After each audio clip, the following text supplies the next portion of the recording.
for us to support each other, support women's jiu-jitsu and girls, from the little girls that are growing up to see us that we are progressing, that's no longer just a men's sport, that we are going out there and becoming a women's sport as well.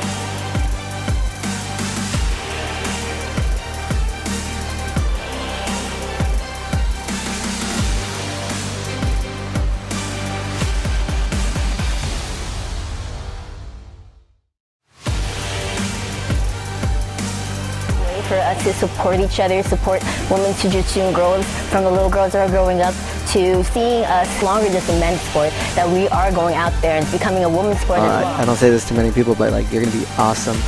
And I followed her like in her college career. Oh look, nice. We're live. Hi guys. Hi guys. Oh yeah, I don't think they told you, but we gotta stare at the Canon camera. Hey guys, thank you for joining us tonight. This is our second night for submissions on the shore. I'm here with Monique Salva. From Salva MMA. Salva MMA, if you guys are familiar. Tonight we are hosting our 135 Grand Prix Championship. First ever submissions on the shore title belt champion. Exciting. And as well as 8 super fights. 8 super fights. Yes. Yes. Everywhere around. I think we have some people from Arizona, up north. Yesterday we have people from Chicago. We have people from New York. So technically you have Margot, who's from Hong Kong. Yes, and like UK, like she's been everywhere. New York. Where's Sophia from? She's a nomad. Where's Sophia? Sweden? She's from Sweden. Sweden. So like we have people from everywhere. Nordeno. Yes. Making sure I pronounce these names correctly, right? She's gonna be the name announcer. I'm gonna hold back on that. I might still butcher names. I'm so sorry.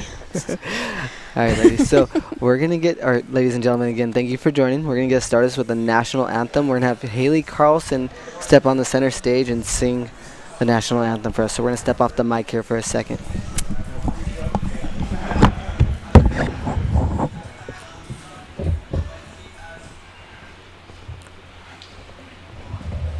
Oh, say can you see by the dawn's early light what so proudly we held at the twilight's last gleaming, whose broad stripes and bright stars through the perilous fight o'er the ramparts we watched were so gallantly streaming, and the rocket's red glare, the balls bursting in air, gave proof through the night that our flag was still there. Oh, say does that star-spangled banner yet wave o'er the land of the free and the home of the brave?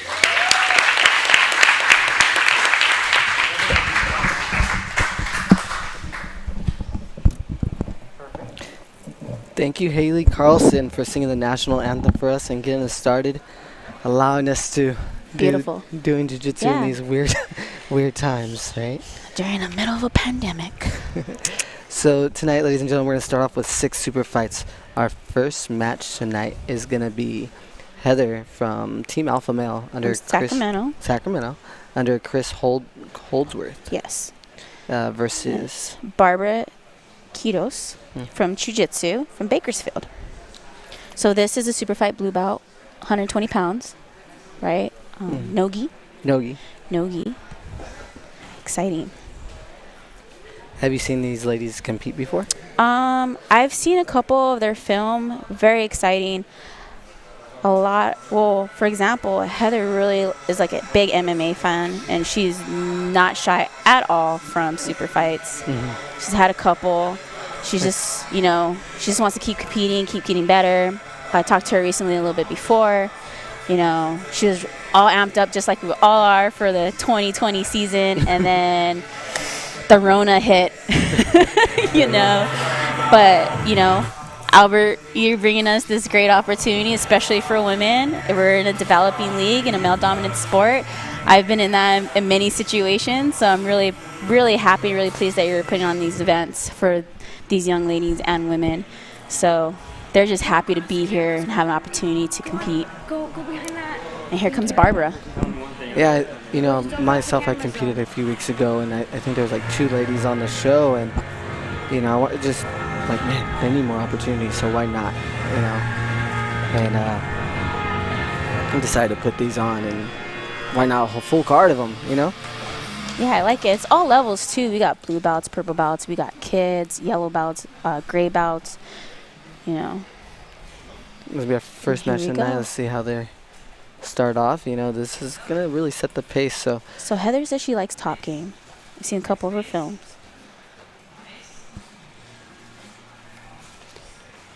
She got the nice, colorful braids, you Yes. know, with the, you know, look good, feel good, do good. She got a lot of hand fighting. You know, where she comes from, Team Alpha Male. I've trained there for myself again. I'm from Sacramento as well, and heavily dominated wrestling gym, and like all wrestlers. All I'd say. wrestlers. All wrestlers. It's good. We need to have go. Oh, Barbara pulls guard. Breaks that posture. Heather needs to posture up. Make sure you can break the guard, open something up. You know, Barbara's working, keeping that posture pummeling. down. Maybe Kimura. You know, Barbara's been training for a little bit over 5 years. Her coach, Connor Whaley. Bakersfield, so you know both these ladies are from Central and North California. Neither out of here, out of Southern California. They decided, you know, take this opportunity. Like you don't know when you're gonna get the next match, so Yeah, they jumped on it. definitely. They were pretty excited. I would too. You know. So are you going to? Yeah, definitely. I don't mind. I have, Hitting I a have a super card. I have fight? a card coming up in July. Yeah, Yeah. still pregnant. Oh. If you guys didn't know, I was waiting for that. That was the announcement we were looking for. I know you and Kenny Jewel. How many times she mentions her pregnancy? Thanks. We have a one. game. We We're have a at game one. going on. That's our see who can get. It's not about me. It's about these ladies that are competing. So Barbara's doing an excellent job of keeping that posture broken down. She has the overhook. Yeah. Heather's not really posturing up, and she's kind of staying heavy. There, she's fit. There we Oh, go. Kimura, maybe. I love that pressure on the neck. Yeah, like sometimes it doesn't have to be like, you know, just basic technique. Sometimes it could just be pressure or just making people feel uncomfortable. Yeah. It opens up things. So Barbara's favorite thing about competition is just showcasing skills. You know. And I think she's doing really. Oh, maybe attack the ankles, double ankle sweep. So we're about almost halfway into a 6-minute match, and Okay. so Beautiful there's gonna be sweep. our first sweep, but right to the Getting heel hooked by Heather. I don't know if you can see it. I don't know if we're still in front. Beautiful, So they ladies. kind of put a little pause on them, get them back in the center of the No match. worries. You know, so that was a nice That was a beautiful entry transition. from Heather. Yes. Yeah. So, no, sorry. Well, they asked me. So is it standing up? Yeah. I'm making sure. There was no real position out of that scramble, Yeah. so we'll just go ahead and stand him up. You know, if there was a submission locked up, then yes, we put him back in the middle in that position. But I don't think either of them had that favorite position in high now school. Heather pulls guard, working quick, So really aggressive. if you I think guys, she's found her element. For a knee bar. Yes. So these matches are submission only. So, Maybe toe hold. Not bad for blue belts. Attacking the feet. You know, many tournaments will give the blue belts the opportunity to practice these heel hooks, knee bars, calf Came slicers. back up with that 50-50. And this is one submission only tournaments where blue belt adults and above, they have all those options available to them. So if there's somebody who's been practicing it, especially if they're like a heavy no-gi school. Yeah. They've been working that knee's pretty tight in there though. You know, women are super flexible, so. Yeah, that probably would have popped my knee in that position. So it is like just watching from last night, the submissions and the like dexterity they have. Yes.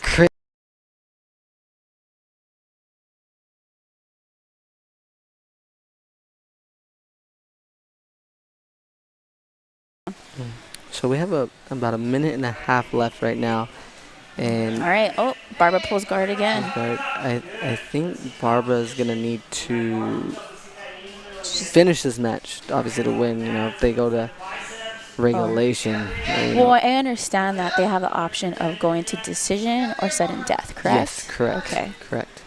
So for those at home, just so you know, it's submissions only. They have, how long are our matches for super fights? This is a 6 minute, for blue belt, 6 minutes. Yeah, 6 minutes. One gets a submission. Do they flip a coin? No, so at the end of regulation, if no submission happens, they'll ask each competitor if they want to go to overtime or not.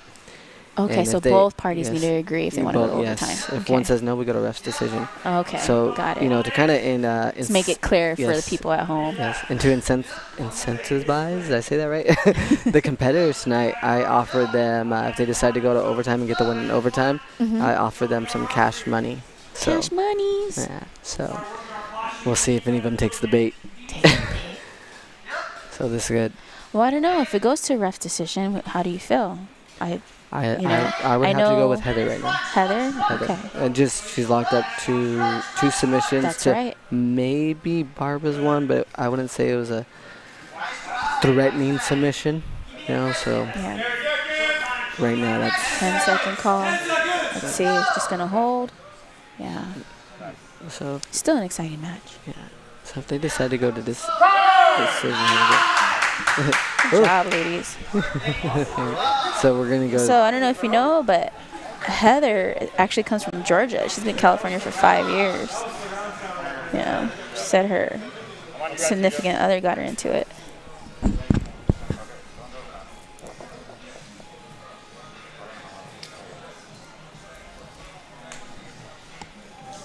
So right now he's asking the competitors if they want to go to overtime.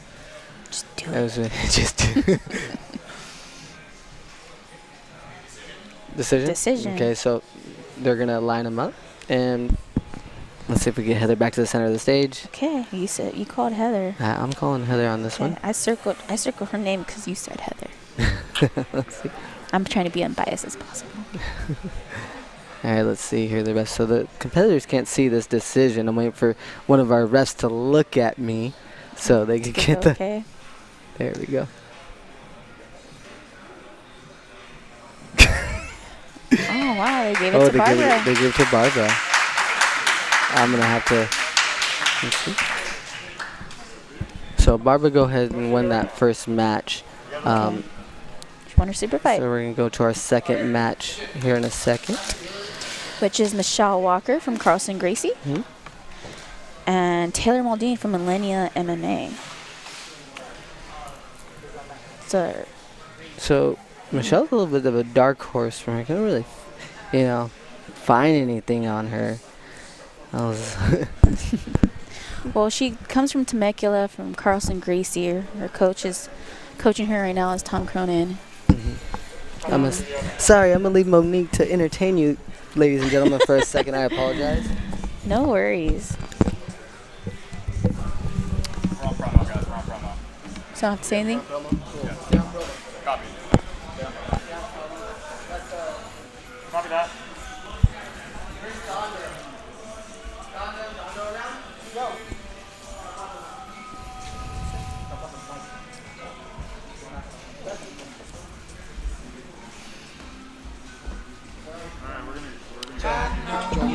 John needs to join me.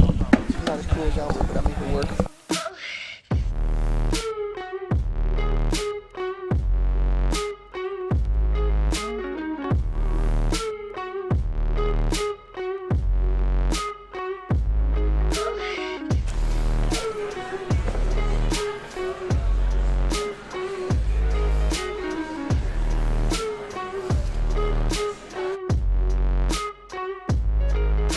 Fight wear. Interesting. I know. So I have with me right now John. John, are you going to commentate with me in the next super fight? Sounds like that's what we're doing together. Second day here, subs on the shore at Costa Mesa. Costa Mesa, in Gracie, Baja, Costa Mesa. I know why they chose this venue. I was telling Albert, I know it's not as prolific as the Queen Mary and all that great It's just a home gym, but you have 2 big rolling doors. You have a door in the back, so very good ventilation. They've been working really, really well and keeping the mats clean, you know, so it's looking good. No, rules and regulations are in place. Yeah, he's doing a great job of CDC guidelines for COVID-19. I know we're in the middle of a pandemic, but that's not stopping these ladies, not stopping Albert and submissions on the short, which is really, really great. If you haven't noticed, UFC and Jiu Jitsu are the only sports that are going on right now during this time. That's a fact. So I'm very, very blessed that I'm in Jiu Jitsu. I love that. So I could be able to participate, whether it's commentating or just, you know, training and competitions. Yeah, and that's what being active is all about. Even though we're in a very, very strange time for combat sports in general, do what you can. Yeah, you know, I like that you're doing it. So coming up right now is Michelle Walker from Carlson Gracie and Taylor Muldeen from Millennia MMA. This is a no-gi blue belt 135-pound super fight. Okay, so both are actually into top. So we might see a takedown in this match. Heavy head fighting. Really good head positioning from Taylor. And Taylor's in the long black and gray sleeve rash guard. Got it. And then the short black sleeve Carlson Gracie is Michelle. She's aggressive. She was going under for that arm drag, but missed it. Yeah. And there's that shot for that takedown. Beautiful head position. Pop back up, yeah. Her coach, Javier Gonzalez from Millennia MMA. Ooh, beautiful throw. There it is. Lost control. She reversed it. So now she's in turtle. Let's see. Michelle's going to take advantage. She's already got her hand under her neck. Looks like she's going to go for it. It's an odd position, but heavy. Right into half guard. Good, so. And Taylor's known for heavy passing. So I know Michelle's feeling that pressure. You can see it with the position of her shoulder. Yeah, head's low. But she's not letting up because... I will watch out for omoplata. Exactly, it's right there. Okay, well, she has the underhook. She's stretching her out. As long as Taylor stays heavy, she'll be able, it takes her time, she'll be able to pass that half guard. She does have underhook on the right side. She just needs to make Michelle look towards us, or towards the camera, to have better positioning to knee slice or knee cut out. So a little information about Taylor. She actively competes in Muay Thai and MMA, not just Jiu Jitsu. She's been training a little bit over 4 years. And she's actually in school for criminal justice. Oh! He just went in. Got a hold of an ankle. Yep. Lost it. Oh, she went back to it. Good defense. She's got it again. Yep. Michelle's doing a really good job in defending, trying not to get stretched out. She's trying to get that belly down for Taylor. Still attacking it. Oh, lost it. So Taylor's back up. So Michelle's from Carlson Gracie. Her coaching her today is Tom Cronin. Albert was saying a little bit earlier, she's kind of a dark horse, couldn't find any information on her. But she's holding her own. Can get that one-legged X maybe. Oh. With a sweep. She's attacking that arm. She's inverted, fully inverted, looking for something. Michelle's definitely working with that arm. Oh, rolls through. Attacking that foot again. Yep. She's got it. Looking for that straight foot. Really aggressive. I mean, rolling out of a position that was not comfortable. Her neck was compressed. She needs to get a little bit lower. Yes, on that Achilles. Yep. Hip down. She might head up. Such a dangerous position to be in. Flexible. Flexible ankles for Michelle. That's for sure. Yeah. Keith working. Good. So right now, Michelle's just defending Taylor. I expected a different game. You mentioned being, you know, both favoring the top. Yeah, but yet, definitely. You know, it's been more of an ankle game. Maybe they want to end it early. Sometimes when you seek ankles, you just want to get a hold of it, but it doesn't look like it's going to happen. Yeah. They're both pretty equal. They're very, very well matched up. Yeah. But I got to give it to Taylor from Millennia. She's putting in work, going for submissions. Constantly pushing for it. Michelle's been a very reactionary counters.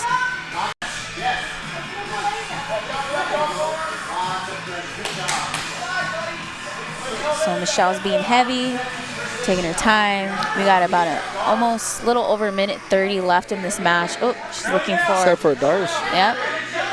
She gets that knee out. She's good.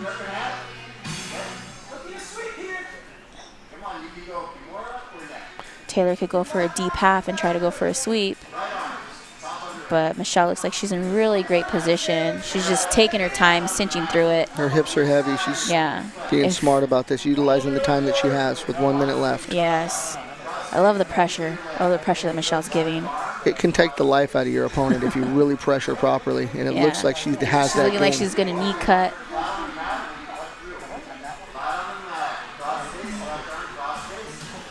We got that elbow minute crossface. Left. Oh. She's trying to get that underhook. Yeah. That's not a good position for Taylor to be flat on your Looking back. for that Kimura. She's going to get that Kimura from reverse Katami. Yep, her coaches are telling her.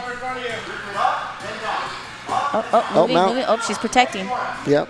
She gave up the mount and reversed that. Oh, keep moving. Beautiful. She was looking for an arm. And Michelle Walker's known for top game and going in for Kimura. So if she gets Kimura and a armbar setup, you know. But Taylor's fighting. She's going. We got 15 seconds left. That was a quick. It didn't seem like it, but went by quick because of all the action, right? Yeah, that's how it is. But for those ladies, it must feel like a lifetime. Yeah, but they're really pushing the envelope, so they kept us so busy. Time. Amazing. Beautiful. We'll see if they go to overtime. Yeah, let's see if they decide overtime. If they don't, I don't know what the ref's decision would be. I would probably give it to Taylor because she's been attacking the whole time. She did give up some positions. She's more aggressive. Oh, beautiful. These ladies want the overtime. Gotta settle it, man. I like that. Let's go. First takedown wins.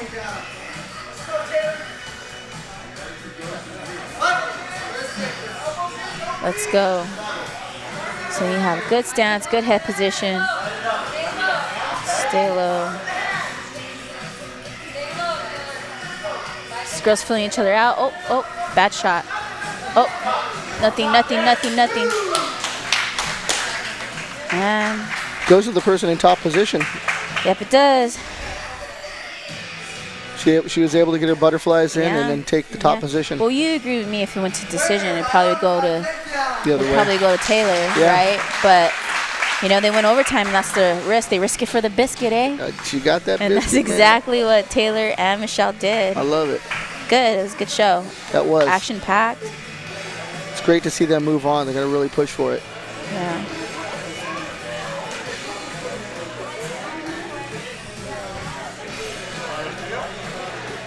And that's it. Second match already done. Yeah. And they were blue belts? Those are blue belts. Pretty aggressive for blue belts. So our next super fight should actually be in the gi. So I'm excited for that. Yeah, I love gi matches. I like that we mix it up. Yeah. Subs on the shore, it's something different every time somebody comes up.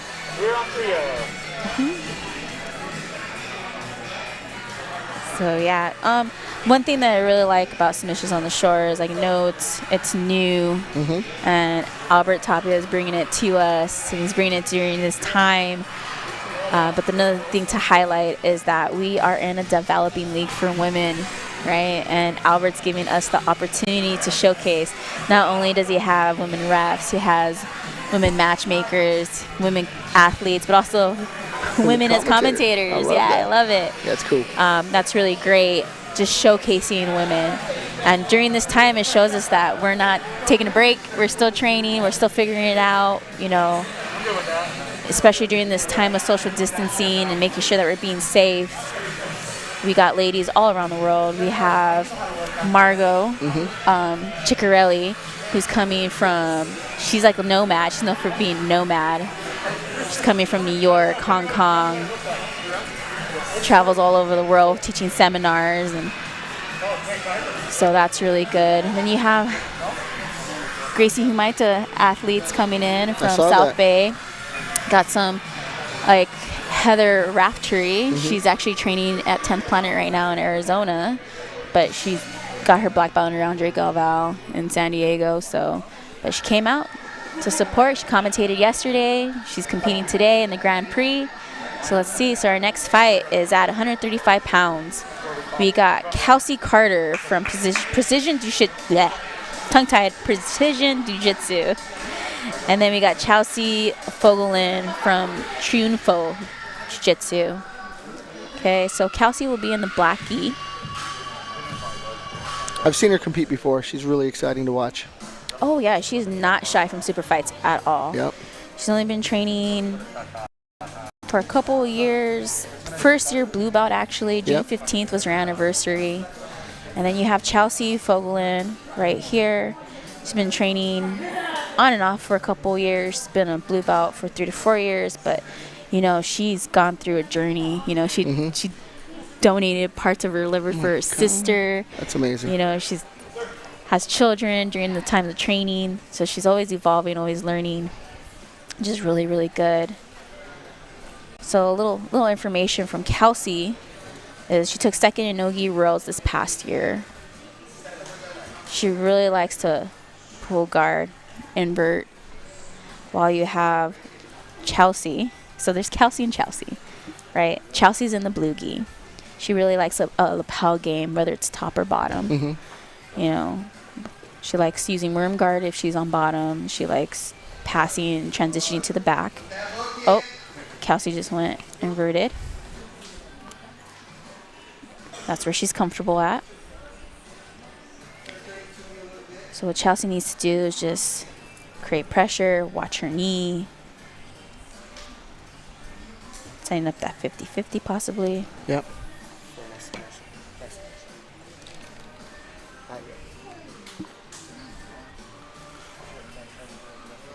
Looks like she's trying to sweep.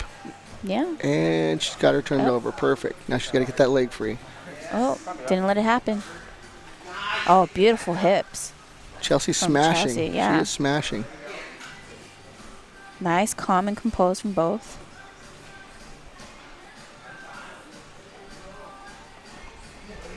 Chelsea trying to slice through.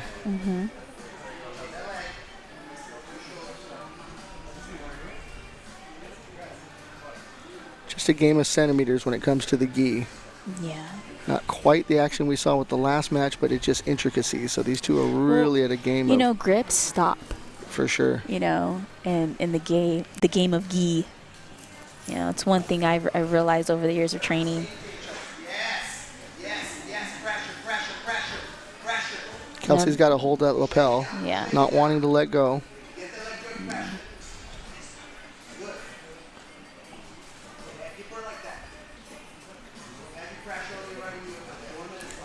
So there's 4 minutes left. I love how Kelsey's just chilling out in the black gi, inverted. She seems to be pretty comfortable, yeah. Chelsea in the blue gi. Chelsea's looking for grips, though. Yeah. She's changing her good position. She's locking herself down. Open up. She's got a hold of an ankle. If she leans back, she's got that ankle. She's got that straight foot. Let's go. She's having some trouble passing that guard, though, if that's what she's seeking to do. She has lapels, kind of like a worm guard. Yep, there goes that knee slice again. She gave it up. Cross. Going in the leg lasso, possibly. Oh, beautiful transitions from both these ladies. It looks like Kelsey really likes that position she's in. She's just comfortable. Yeah. She's just waiting for something to open up. You know, we're 3 minutes in, 3 more minutes left. She's always got 3 points of contact, too. She's got a foot on one hip, a foot on the leg, and then... Is that omoplata, or I can't see from here? She does have a setup for an omoplata if she just turns. But you know what? Kelsey does like triangles. So maybe she's just hunting for that triangle. I think. But, you know, Chelsea in that blue gi is heavy pressure, head low. You're right. From the angle, it's a little tough to see what she's got. Yeah, it's a little tough to see. I think She might have Kelsey an in the arm. black gi might be having an arm. Yeah. Oh, pops out. She's okay.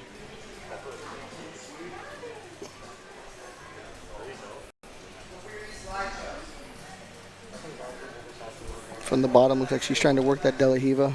Yeah. Oh, And they changed position. First time I've seen Kelsey on top. yeah.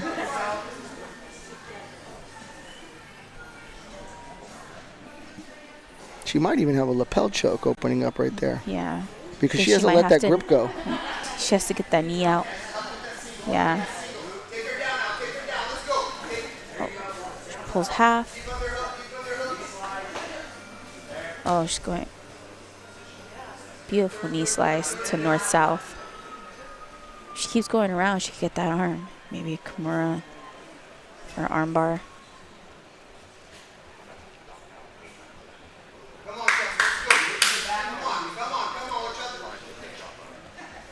She's transitioning that knee on belly, but I can't tell if she has a hold of that lapel. She's taking her back now. Yeah. She's really tall, so even being high They're like both that. lengthy. Yeah. They're both lengthy women. Long and lengthy. We got a I little don't know less than nothing a about minute. that.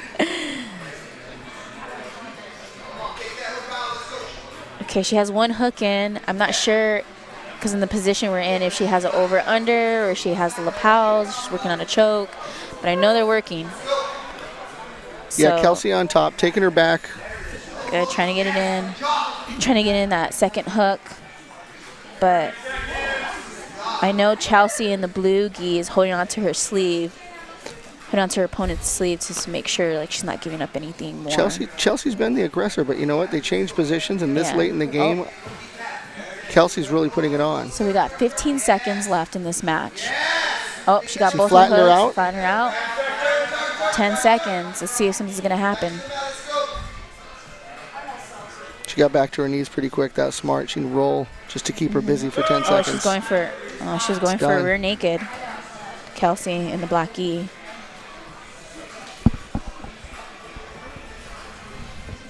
So let's see, are we going to go decision or are we I going think to they're going to go for it. Gonna go for it? Yeah. Yeah. I don't think they're going to let them decide. Oh, then what's Oh, the they're done. decision? They're done. I don't know. Shocked. The decision. I think it's going to red because she was more aggressive. Yeah, she was. I agree with you there, John.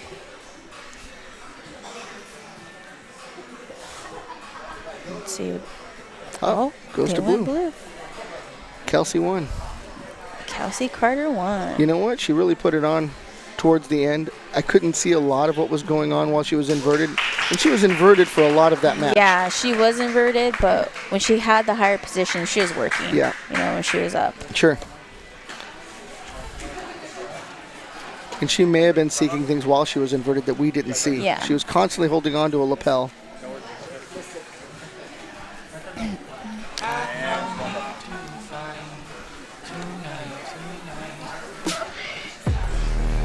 Mystic Fightwear. It's a brand created for individuals who seek spiritual and personal growth through martial arts. As a female competitor, decided to launch this year with subs on the shore to emphasize the love and support for female fighters. That's coming from Kay Gonzalez. Is that who it is? Yeah. She says Mystic Fightwear is not only a brand, but also a community for all athletes who are looking to enlighten their journey. Visit the website to check out the new arrival of our summer fleece shorts and pre-order the new Mystic Torque backpack, which is actually one of the giveaways, right? For that. like Fight of the Night. Yep. So yeah, www.mysticfightwear.com. You know, so I love this. Women creating businesses. Hi, and we're back. Yeah, we are back. We're back. So talking about women in business, we have, Erin Hurley who's in the Grand Prix, she actually has Submit the Stigma, which is it's a movement bringing on mental health awareness. And then you have Margot Ciccarelli, who owns and operates Nordic Movement.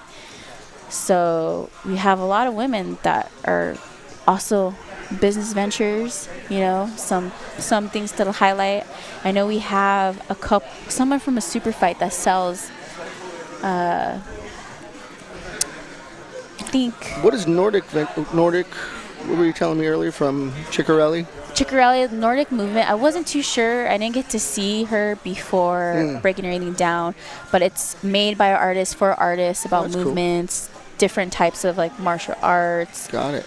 Dancing, you know, flow. So I'm really excited to see her compete tonight. Yeah, absolutely. You know, she has a very unique style. I know she goes inverted and guard a lot, but she flows. She flows very nicely.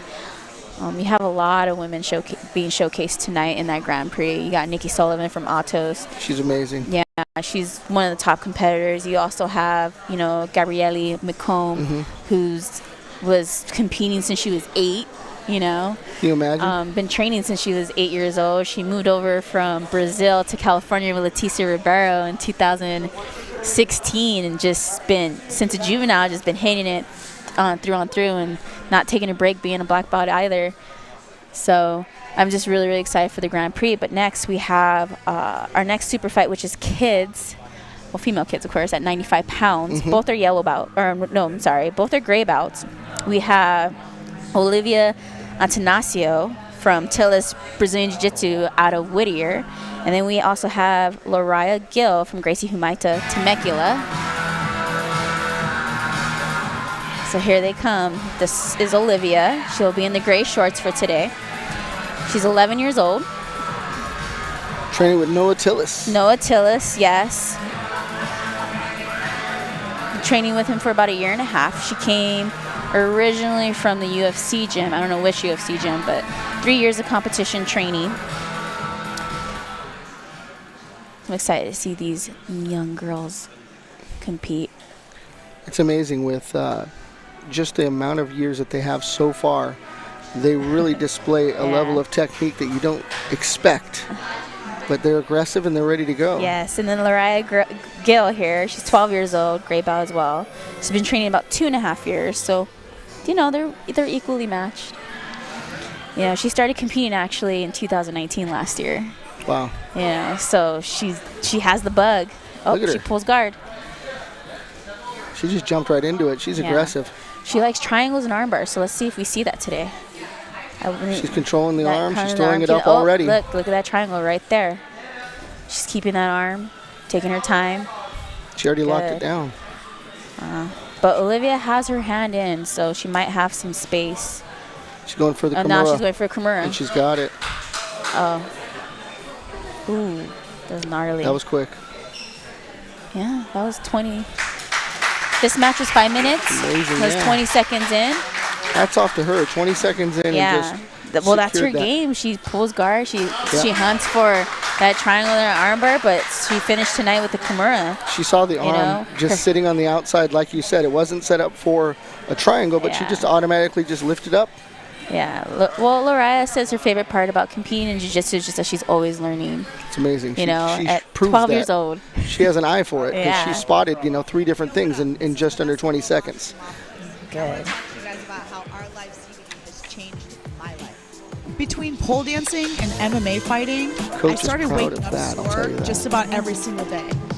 I needed something that was going to help me to recover a little bit faster second year of and quit competition. affecting my performance. Yeah, After I started using Our Life January CBD, I noticed a lot less pain. And I was able to wake up and actually move around a lot easier. It really helps me to be able to get on the pole. So next and up back for our to the super mat fight is purple belt, no gi, So whenever you guys are ready to start 115 unlocking pounds. your potential to become completely unlimited, go and use Our Life. It looks like we're going to have Ashley Reyes from Gracie Baja from Costa Mesa.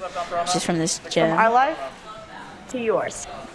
And then she's going to be going up against Mary Daisy Held from Arizona. So we got someone from Arizona, from Riz Rosenberg BJJ. I love that they've been driving in. People have been coming in from all over.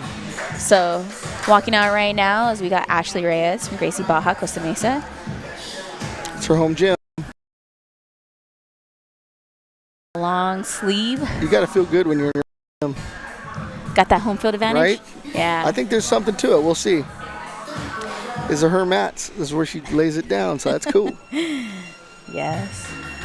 And then her competition is Mary Daisy Held from Riz Rosenberg Brazilian Jiu-Jitsu out of Arizona. Saw her yesterday. Super aggressive, compact, but explosive. Yeah, I like this. I like this. So they're starting off. They both actually have top games, so maybe. Oh, yep. Mary just went for a shallow shot. Looking to shook that neck. She has really good head position and has that underhook. Mary does. Mary is in that long rash guard purple, and it kind of fades a little bit to gray. Oh. Head position's really good. Looking for that heel trip. Yeah. Very aggressive. Oh, pulls. Right into guard. Ashley pulls.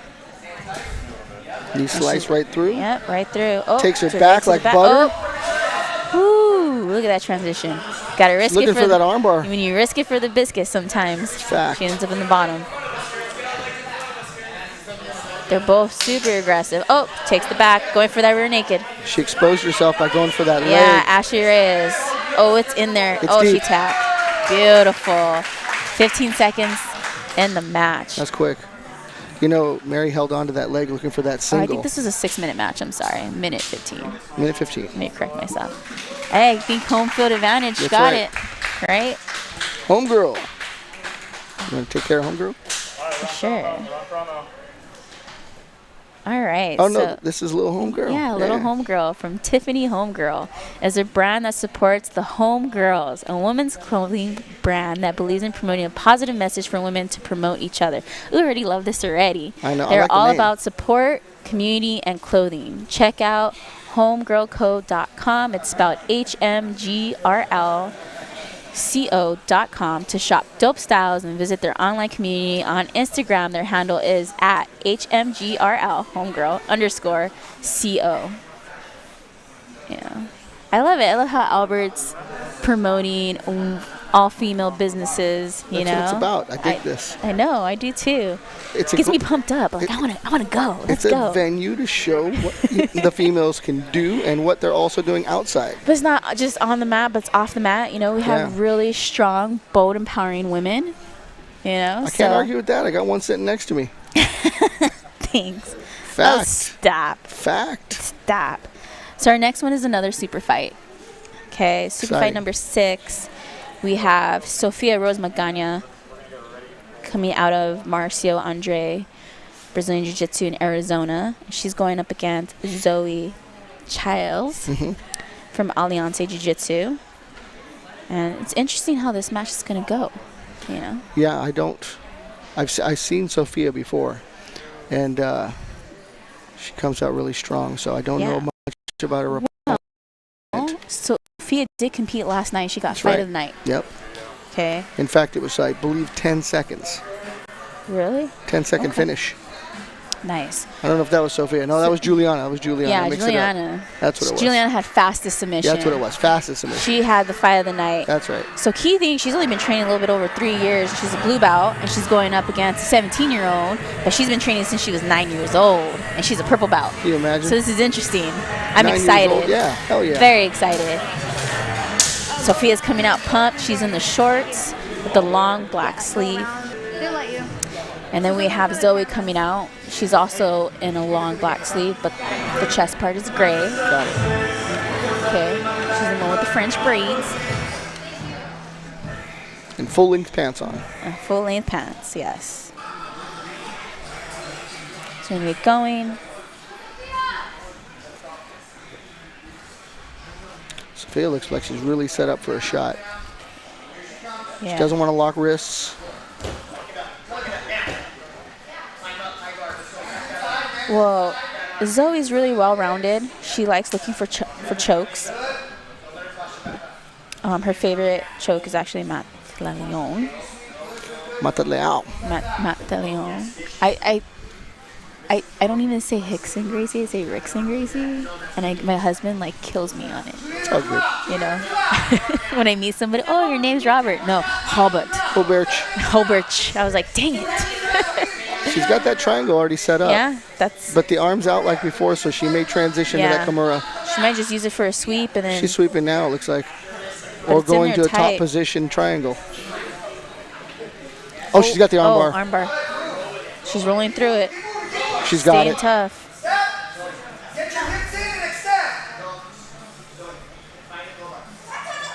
Ooh, she got her. Triangle armbar. Quick. Beautiful.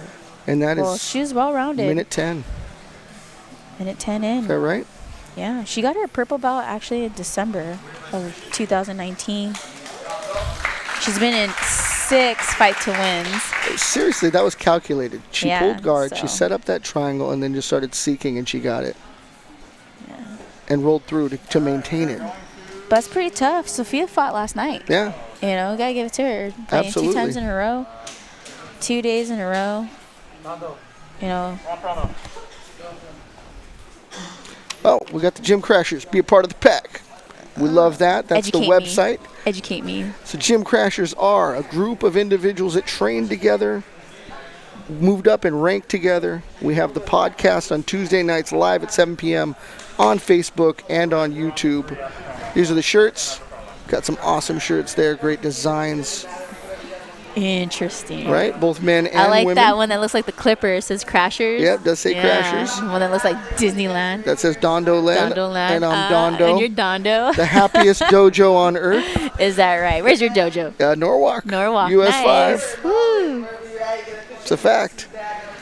But, yeah, that was our site, so please check it out. We love to have people looking at our gear, but the podcast is Tuesday nights at 7.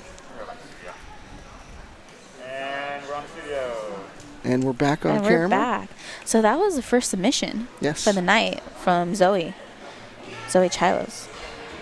And her submission was an armbar, triangle armbar. So let's keep that in mind because we do submissions of the night. And that was quick. Yes, that was quick. So we're actually going to start the Grand Prix, I believe, right now. Yes. If I'm correct. Don't quote me on it. But I'm really excited to be here with you. Yes, I'm learning more about you myself. Is that right? I'm learning more about, transitions and women's jiu-jitsu and just the grappling community, and I love it. Showcasing submissions on the shore, showcasing these women, all ages, all sizes. I love it. And we're coming off a big event in February. Subs on the Shore was on Queen Mary, so you can't pick a better venue for Southern California. Yes. We go right into the pandemic, and here we're coming out the other end of things, not done yet. Technically, we're still on the shore at Costa Mesa. Yeah, and that's why we're here. Costa Mesa is close to Newport Beach. Yeah. So it's a coastal city, so we still are Subs on the Shore here. 2 weeks from now, July 11th, we'll be in San Pedro at Six Blades. Yeah, still another coastal city. Six Blades Jiu Jitsu will be hosting that event. So a great time during this time of pandemic, during social unrest, political debacles. One thing that always brings us together, martial arts. I think so.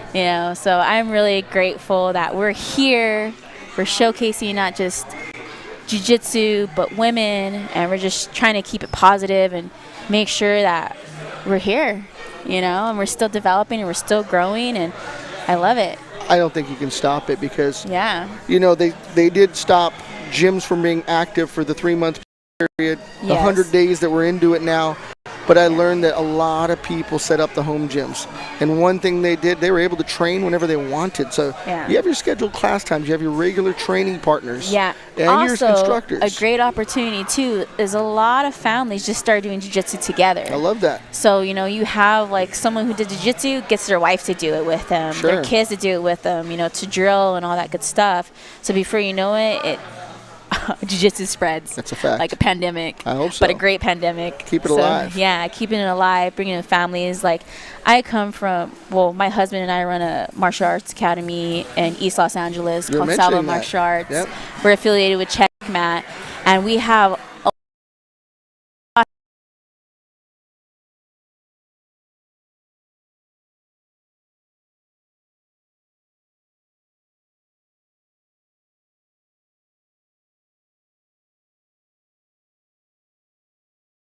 we're here to grow. We're here to develop, just emotionally, spiritually, physically. Yeah, so I really like it. It came from a wrestling background, but I'm really glad that I fell into jiu-jitsu. It's great. You know. So we're going to get started with our Grand Prix. I believe our first match is... I'm not too sure. Okay, we got Erin Hurley from Dynamics MMA. She's on deck, ready to go. She's in Los Angeles. Yeah, she's ready to go. And I believe she'll be up against Sofia Ordeno from Barroom Jiu-Jitsu, San Diego. Yeah, so we'll see where this goes. But I'm excited. Some of the coaches that are here actually competed in our event. We had a Gym Crasher tournament 1 year ago, almost exactly. Yeah? And a lot of them are here because we did a 5-on-5 with upper level belts. Trying to do the team thing. Yes. I love it. Erin coming out to Man's World by James Brown. Keeping it real. She's keeping it real. Got her black belt in 2017 under Cobrina.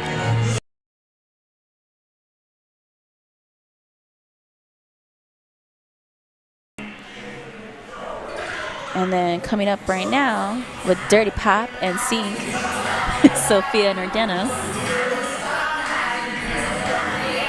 She's fighting out of San Diego. She's actually a veteran to sub on the shore. She was in our last event in February. Where does she train out of? I see the Hebrew Jiu-Jitsu symbol on her shorts. Barroom Jiu-Jitsu. Got it. Yeah. So we have Erin Hurley, who's in a white sports shirt, who's in a sriracha red rash guard, which I love. It's my sauce. And shorts. No problem. And action right away. Pretty high stances. Cool, thanks, man. They're tall girls. Tall and Yeah, lanky. tall and lengthy. This is 135 weight class, I believe. So this is in between light and middle. Tried to pull guard, but end up giving up her back a little bit here. Yeah. Got hold of an ankle, though, so she wouldn't take her back. Just rolling, keep moving. Yep. And having a little trouble passing her guard. She keeps her legs up pretty high. Yeah. Well, Erin hasn't competed in jiu-jitsu for a while. She's oh, look at that knee. She's transitioning into MMA. You know. So she's usually a gi competitor. Been training in MMA. You know, she feels more comfortable in no gi. Oh, going for that heel hook. And Sofia is a foot hunter. She's not letting go either. She's trying to get position. This is going to be a great tournament overall. I'm not sure if you're aware, but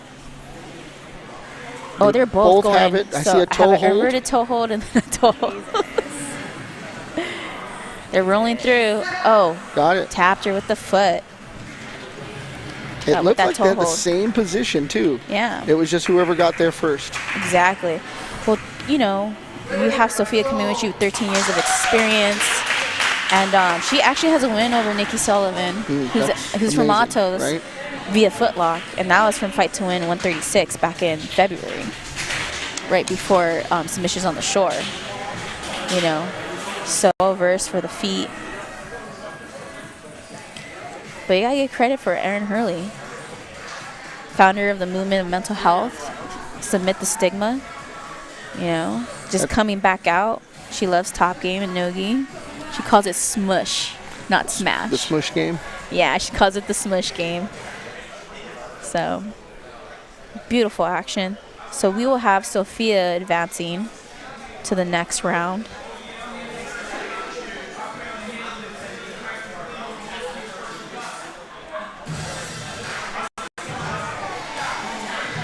Good. Here's Heather lining up from Okay, next up we have from Autos. Heather Raftery from Autos. She got her black belt in 2017 under Andre Gaval.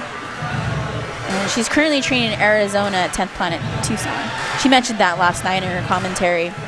I met her at the bullpen series, so yeah, makes sense. Oh, yeah. Yeah, she's talking to Juliana Miller because she trains for 10th Planet as well. So they're kind of having a little powwow about 10th Planet, which is pretty awesome.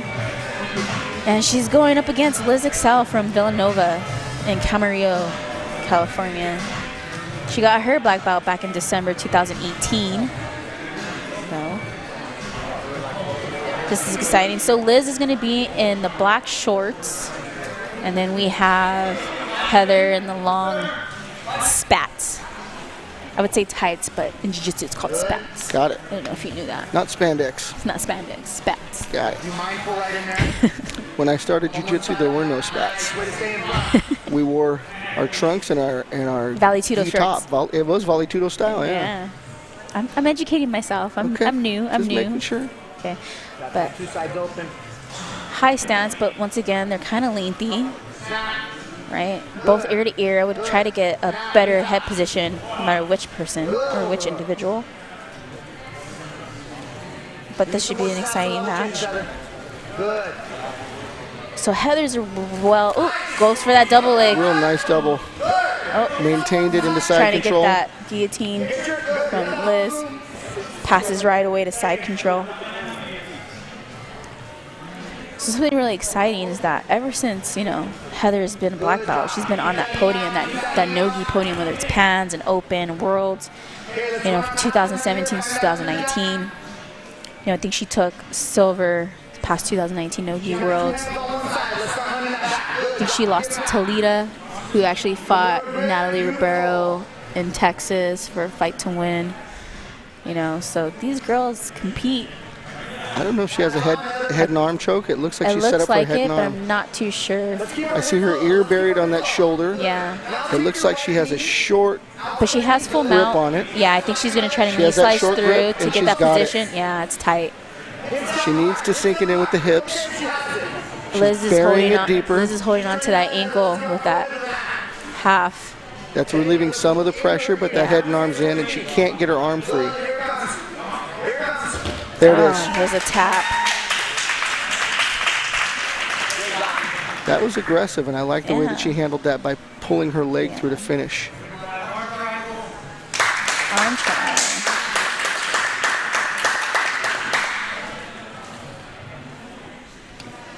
So I'm liking this Grand Prix. We're going for submissions. This is good. I knew Heather would seek that out, but man, she got that quick. Yeah.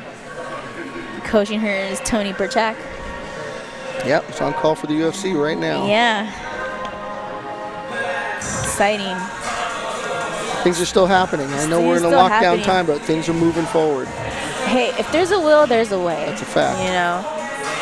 Most of the times, you don't need to be rowing with somebody. If you're training, you already got your game plan. If you already got your game plan and you know your drills, you know your championship sequence, I call it championship sequence, you're trying to imply that game, and a lot of these women have a certain game. You see it, it's consistent. So that's something really good. Next up for the Grand Prix is Gabrielli Mccomb. She's a beast. And she's going up against Margot Ciccarelli, and she's something else. This is going to be a very exciting match. Little different body types. Sure. Yeah. We got Gabrielli in the black and yellow spats, virus spats. And then Margot already pulls guard. She already sits, that open guard. She's wearing the camo green rash guard.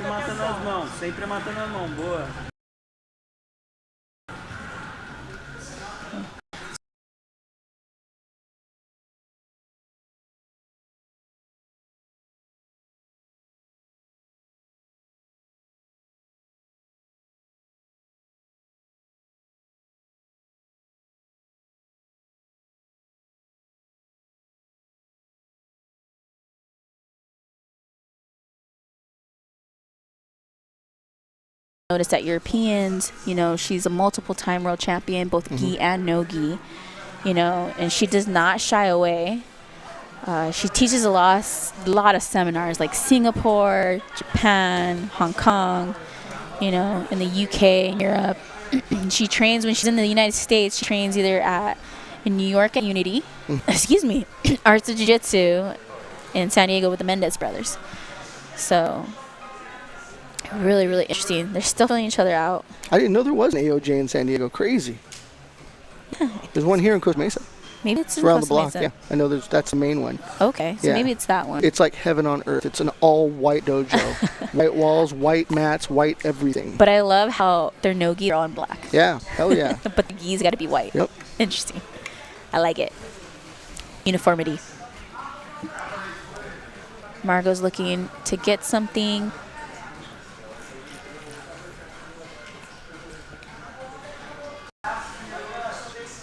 Today. Oh. She came up, trying to take the back. So the nice thing about Margot's style is she like I said earlier, she flows. Mm-hmm. You know, so she's looking for stuff constantly. You know, fluid movement. I like it when they have the fluid ability to change position quickly. Yeah. And they don't get so locked up, because that's what keeps the game going. And very interesting too is Margot's the only brown belt in this Grand Prix. Everyone else is black belts. You know. And she's able to compete at that level. Yeah, she is able to compete at that level. You know. Oh, going for that straight foot. She's got it. Through. Oh. She's rolling through, but she still has control of it. So Gabrielli is the one who's attacking the foot. And you got Margot just trying to roll through, get out, hips up. Yes. Right in top position. Yeah. Can't stop moving.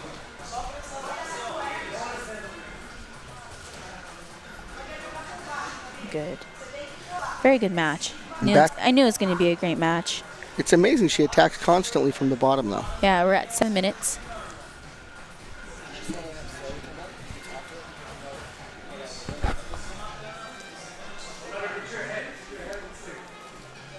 So Gabrielli got her black belt in 2018. She's been competing like non-stop. She's a Pan Am's no-gi champ from IBJJF. She took 3rd at Worlds, both in her division and in the open class at no-gi. She also has a couple of super fights under her belt. You know, she's competed in EBI. She's competed at a Fight to Win. She's doing very well dealing with an unorthodox style. I'll tell you that. Staying top heavy, trying to stay open. Yes. You know. Because Margot comes at her in a very, very unorthodox fashion and continues to change position even when she gets locked up. Look at that.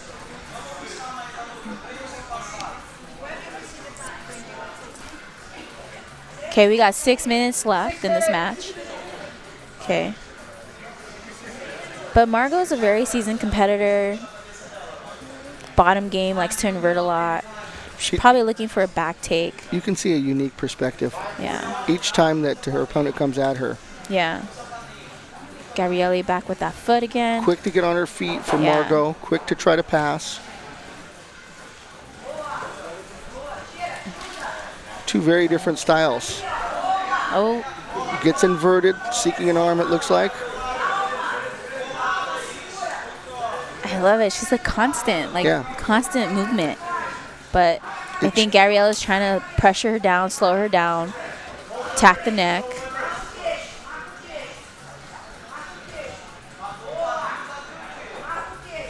In position for that Darce. Yes. Looking for that Darce from the top. We're halfway through the match, 5 minutes.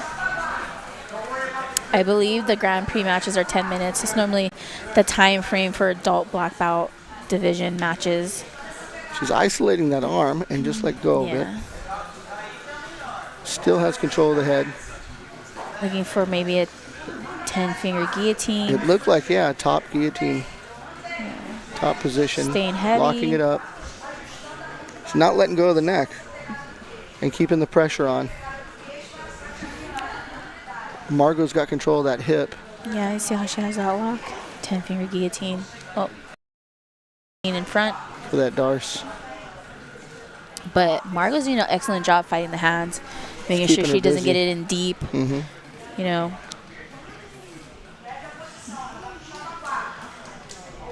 If I was in that position, I would try to snap her back down. Oh, and we're out. Just constant movement. Margot's keeping busy, but Gabriella's been the aggressor with submissions. 349.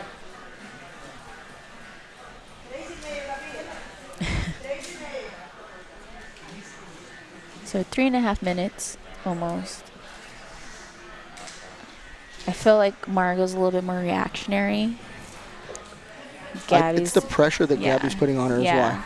But, you know, Gabby's gone for, like, 2 foot locks. She's figuring her game out. She's really trying to think through this. I know it's kind of a puzzle for her because Margot's so different. And a different body type to add to it. Yeah. If you think about it, Margot has nothing to lose. She's a brown belt. You know, she's coming in, testing her skills and see where she's going to go from here, you know? So I think maybe she's just... Sometimes that gap between brown and black is not so distant, though. Oh, no, definitely not. So it's just a color different of a belt. Styles. Just a color totally of a belt, different styles can, you know, speak wonders in matches. In some schools, they really, really make you wait in between belts as well. So time in the game is a big, well, you know, big thing depending as well. on the school, depending on the instructor, they may want you to compete more. It may take longer to belt up if you don't compete, you know. And that's what I love about jiu-jitsu. It's not one size fits all. It's for everybody, but you find your own path, your own journey. You know, that's kind of like what Margot's doing. You know, she teaches seminars and she travels around the world and she competes and flows through, you know. No, there was a time when there were very few black belts, and it was, you know, for something women? Very different for men and for women. For men and women? For both. I remember not so long ago was that IBJJF Worlds used to have brown and black belt. They had to. Divisions. And there's only 2 weight classes, 125 below and 126 above, you know. So we're a little under 2 minutes. And Gabby has side control, or Gabrielli. She's maybe isolating that arm. Minute and a half. She's staying heavy. She's staying heavy. Looking for the advice of her coach. Gets knee on belly real quick. Yeah. And gives it up. Let's try to open something up, whether she wants to go inverted triangle or go north-south, attack for a Kimura. There's a lot of options in this position, but she has to stay heavy. Oh, there's the arm bar. She rolled through for the arm bar. Rolling through, yes. Minute 13 left. She's rolling through again got and it. Beautiful. That's persistence to get that. She isolated the arm, followed through, rolled under, and still got it. Yeah, I told you this is going to be a great match. That was really cool. Yeah. And no way to predict that. Definitely.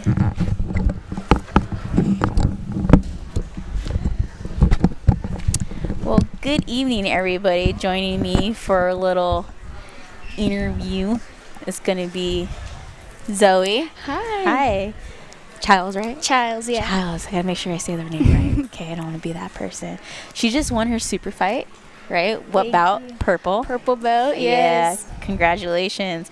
So I want you to do a shout out because I know you have a couple of sponsors. So who you want to shout out? I want to shout out my team, Alianza Eastlake, my sponsors, Hyperfly, NutriShop Rancho San Diego, and Mission Valley Acupuncture. It's been great to be competing with this tournament. I'm all for the women's getting their time in the sport. Awesome. Well, you're not shy to super fights or competing at all. You've been doing this since you were 9 years old, correct? Yeah, correct. Yeah. And then how many fight to wins have you had? Oh, like 5 now, 4, something like that. Yeah. So you're already a veteran at 17 years old. Can you believe that? Powerhouse. You're gonna be. Right when you're 18, you're probably going to get your brown belt. And then before you know it, your black belt. And you're going to be killing it like some. You know, that's the nice thing about jiu-jitsu. Age, your own level, exactly. But, you know, now different. Now I'm giving back to the kids. Shout out to all my little ninjas that were watching tonight. I love you guys. I know you're training hard, and I'm blessed to be passing down my knowledge to the younger generation. That's awesome. I love it. So you may not know, but we have a lot of little girls watching in the live stream. I know, especially from iHome Gym, that they're watching in. That's so amazing. Seeing you young, 17, started at 9 years old. You know, you got some that start like when they're 8, 5, but still with it. So what's your favorite part about jiu-jitsu? Honestly, I would just say the fact that it gives me a place to make friends and be able to get everything out on the mat, like a safe place, you know? Beautiful. And the super fight so far, we've had, I believe, 6 super fights so far, and you're the only one with the submission, with the triangle. Yeah, honestly, I prefer to finish my matches to where it doesn't have to go to ref's decision. I want to make sure I have it in the bag. Good. Okay. Nice. So what's to come after this? Anything that I get offered, honestly, I just want to be on the mat, being off the mat, with everything going on. I hate it. I just want to be everywhere on the mat whenever I can. Yeah. Well, I wish you the best of luck in your competing. Thank you so much. And your journey to black belt, because obviously you're not going to stop here, right? And just keep paying it forward, like you teaching the kids class and everything like that. Keeps you very well rounded.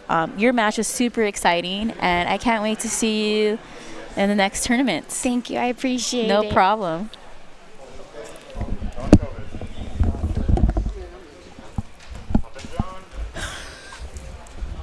That's great. Only 17 years old from East Lake Alliance.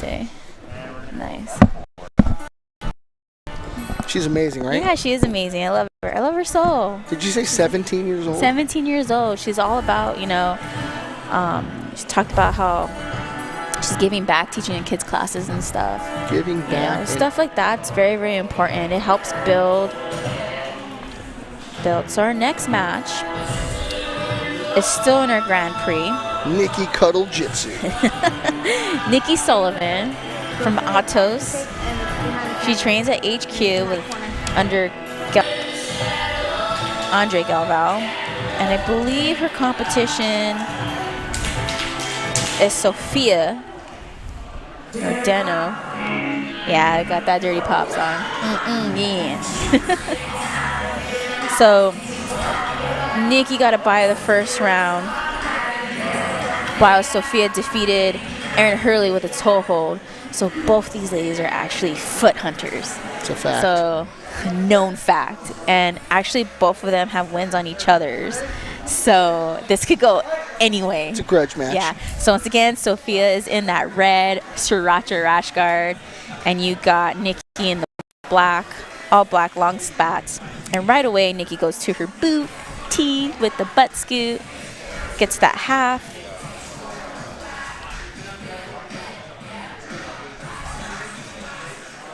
You're right. They roll like they know each other. Definitely.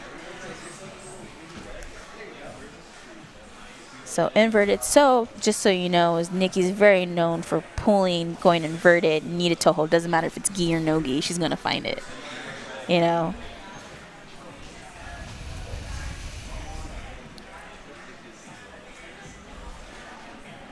Because of their flexibility and dexterity, it's hard to follow exactly what's going on, because it's like a spider web right there situation where they've got a hold of a few different things. Yeah.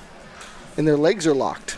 They're figure forward, and they're kind of in a sideways position, fighting for top. I see Nikki holding on to those toes. Right? It could come at any second. I'm just trying to keep my eyes on it. I know. It's a weird position, like, to see right now, because I'm getting Sophia's back. And then, okay, here we go. Opening up.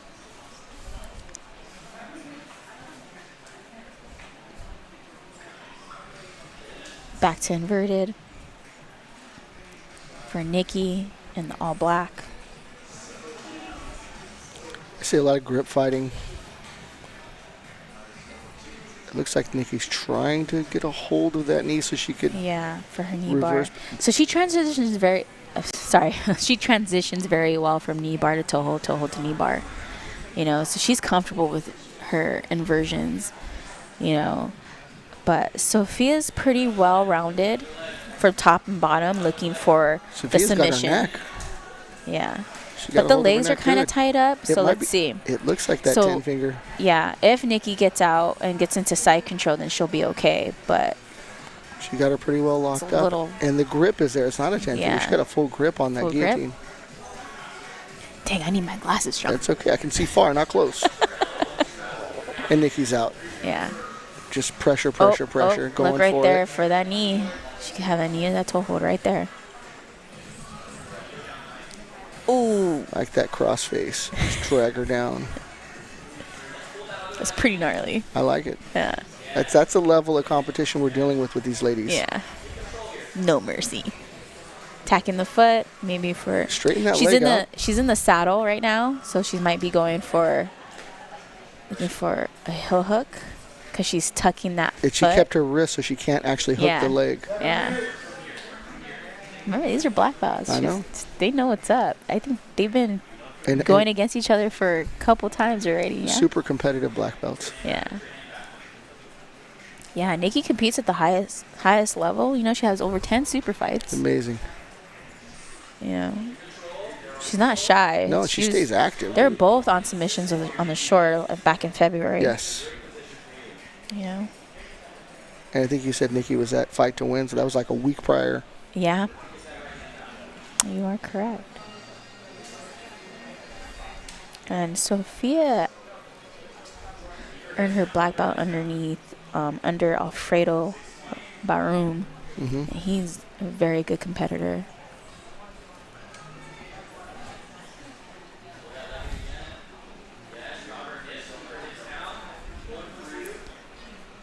So I'm trying to see. It's interesting. Their legs are locked. Yeah, their legs are locked up into each other. Super entwined. That's how it's been, though. They were fully entwined. Okay. Legs, arms, so inverted. Now Sophia has gotten inverted. Oh, coming up. There is just like a ball. There's a lot of things going on right there. Ball of locked with legs and arms. There's wrists. There's ankles. The legs are entwined. Ooh, foot to the face. Foot across the face. I love that. Foot across the chest. Wouldn't call it a kick. It was a light push. And Nikki on top smashing Nikki Sullivan Sophia being down. Heavy in the all black.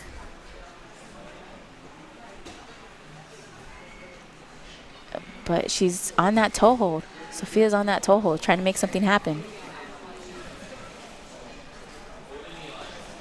Oh, comes around. A quick turnaround, yeah. Still maintaining that top position. There's 5 minutes. We're halfway through this match.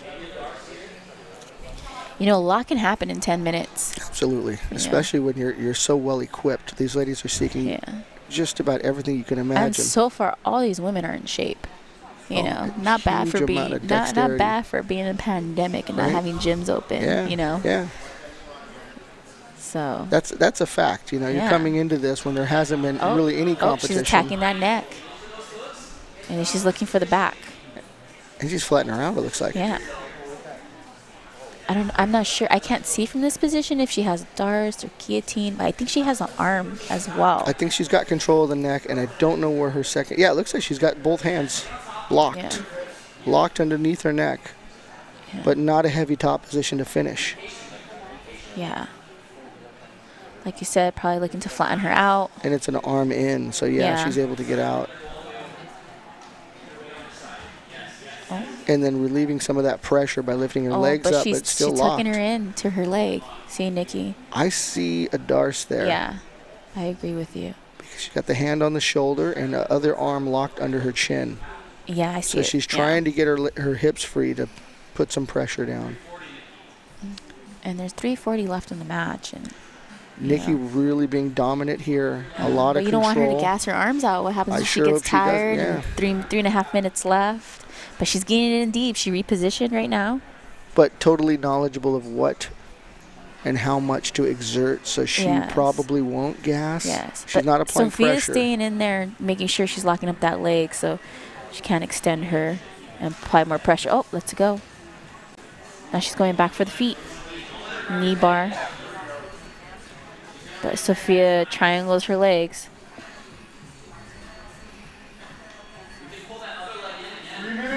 And although they're totally wrapped up, we got Nikki on top. I love it. It's like a pretzel match. It really is. It's different, I tell you, because not everybody has that kind of flexibility to play that game. Yeah. But they're still moving. They're still working. Both these women doing an incredible job. It's constant movement.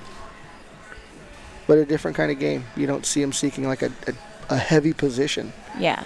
They're very transitional, and they're able to seek submissions from a transition position. That rhymed. Yeah. Sometimes. I got to get my rap career going. Dropping those beats since 2020.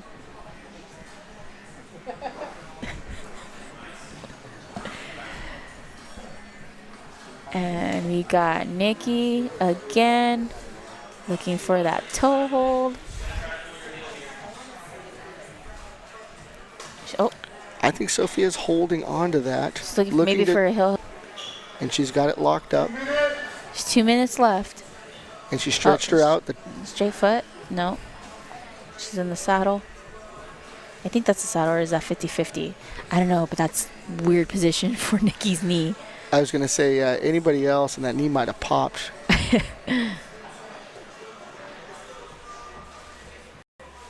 Framing at the face. Oh.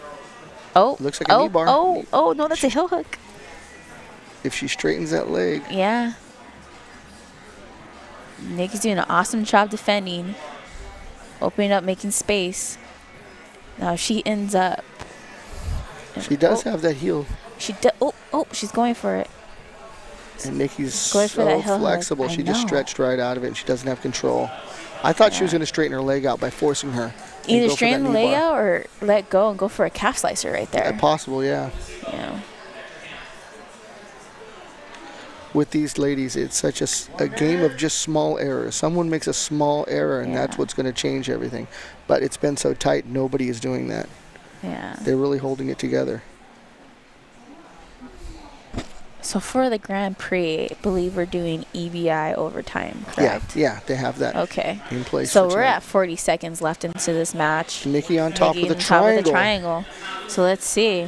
But see if she has it tight. Like Sophia's sneaking her head out. Yeah. She's got air. I don't know where the hand is. She has a hand in. She has a hand in right below. See right there? Yes. The hand is giving her enough room to breathe. Yeah. But she can Nikki's still trying to push it out. If she can get her fingers in there. 20 seconds left. Yeah. The last subs on the shore, we saw Trinity finish by getting her hands locked in for a triangle, a very unorthodox triangle, because her hands were ready to cut off the air. She's trying to create a small package so she could get the submission. 5, 4, 3, and her head's 2, 1, time. Oh, we're going to our first EBI overtime. Awesome. All right. That looked very familiar to Trinity finishing in the first subs on the shore. She just did an incredible thing Trinity, where she put her hands the in. 14, 15-year-old that took out brown belts. I couldn't believe it. It's amazing. Taking out adult brown belts. Yeah, but, you got to realize different styles, different styles. So we're starting off with back take over under, seat belt. With that body triangle. A little tough to escape from that. But Nikki's putting pressure on that leg. Yeah. So as soon as if Nikki gets out, then we're done. And then time out. So now it's Nikki's turn to attack Sophia. So I think we're gonna go in the same position with the back take. So 19 seconds it took Nikki to get out. So if Sophia lasts longer than 19 seconds, or actually if she gets out faster. Yes, if Nikki can hold that position for more than 19 seconds, then she's got it. So she's got to hold. So far she's doing okay. She's got to watch her hips and control the hips of her opponent. Oh, she's tagging legs to open up that body triangle. It's awful close. She got her legs figured, her body figure forward, but the legs are locked. But Nikki's holding nice and tight. Her chin's in. We're at 1:30.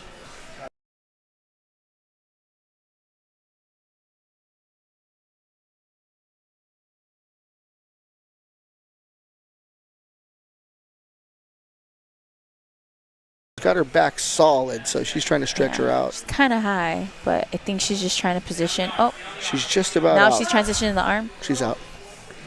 It's just that was at least a minute. Yeah, and she's 10. going. She was in a dominant position and going for armbar. Albert kind of stopped that kind of early. Yeah, she was still in a dominant position. I think her head was free, and that was all she had to do. So now they're going to start in spider web. Sophia on top, starting in spider web. Right away. Control of the arm. Nikki rolls over to free her arm. So flexible. Look at that. Stack. She's putting pressure on the leg so she can start to turn key and get her arm.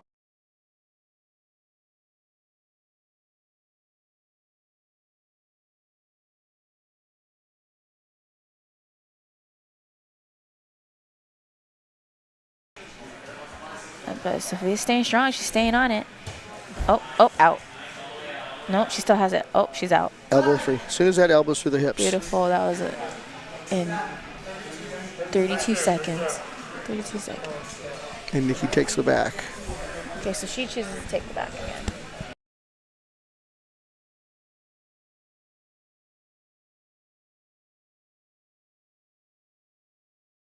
Sophia moving quick to get to pin one of Nikki's legs down to try to get free.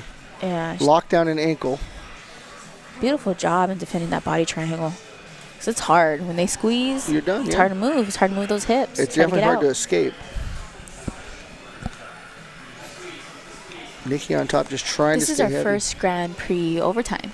It's amazing. Yeah. These girls are high level, so we're just going from minute to minute with them.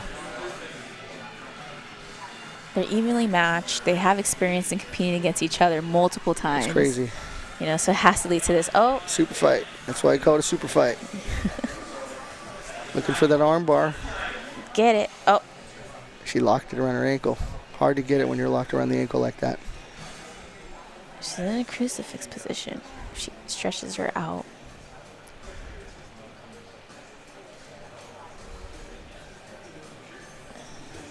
We're at a minute left. Nikki still technically has control of her back. Yes. And looking to free that arm. Get that arm. Great defense. She has an arm bar, and then she also has that inverted triangle. She's locked down on it. Yeah, it's 40 seconds left, and she's just going down on that arm. She's smashing the elbow. Yeah. Smash down on the elbow so she can pull at the wrist and free it. Sophia's trying to wiggle out. And she's controlling the hip with her foot. Mm-hmm. I see that. So she's not the able flat to... of the foot's right on that hip. 20 seconds left. She's still going.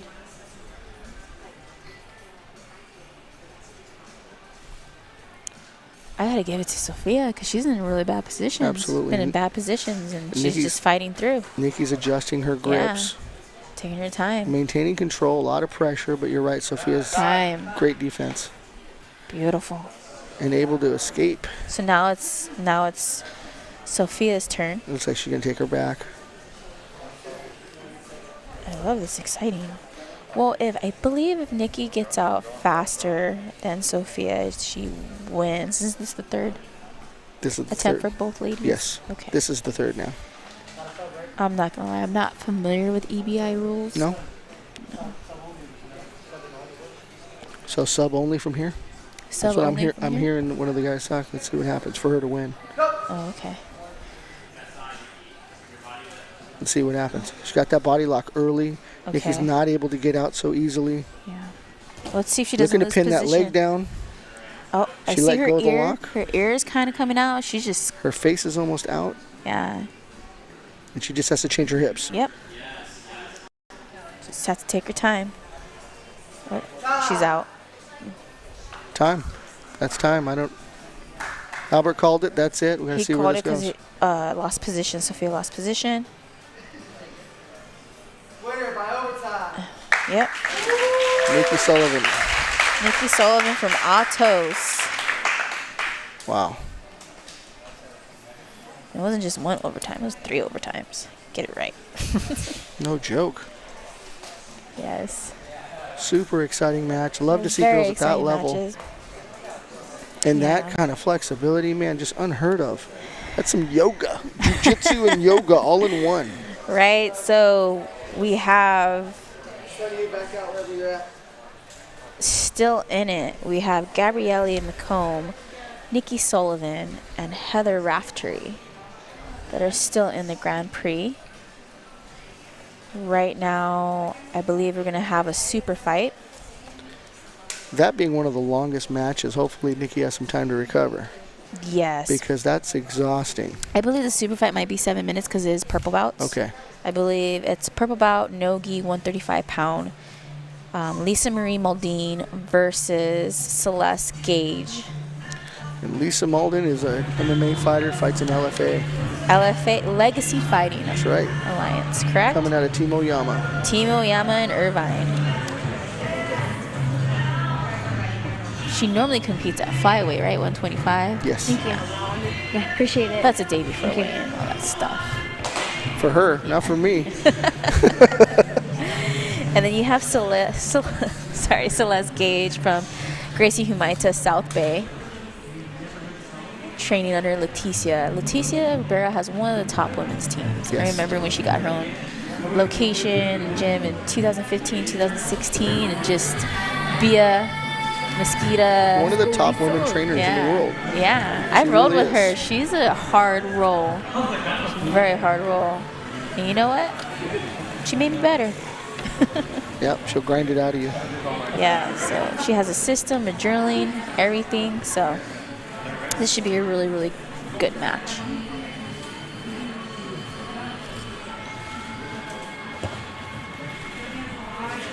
Lisa's typically an MMA fighter, obviously working her Jiu Jitsu from Team Oyama. Yes, and definitely. now putting that to the test here at Subs on the Shore.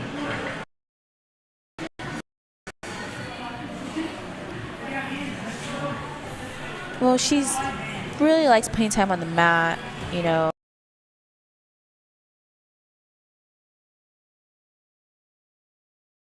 Match in to get some experience, you know, not to get rusty, you know, until LFA opens back up, if they do anytime soon. You know, so you know UFC's back. You know, they have a fight night. I think fight night's going on right now. Tonight. Justin Poirier. Yes. So, and both these ladies have been training for a while. You know, Celeste has been training since 2012. And she's a veteran to super fights, especially with Seth Daniels in Fight to Win. She's fought in Hawaii and San Jose. Well-rounded game, you know. So I don't know what to expect here, whether if someone's going to pull guard in a super fight. I just think they're still filling themselves out. We're 5 minutes and 35 seconds. Put that pressure on. Short limbs.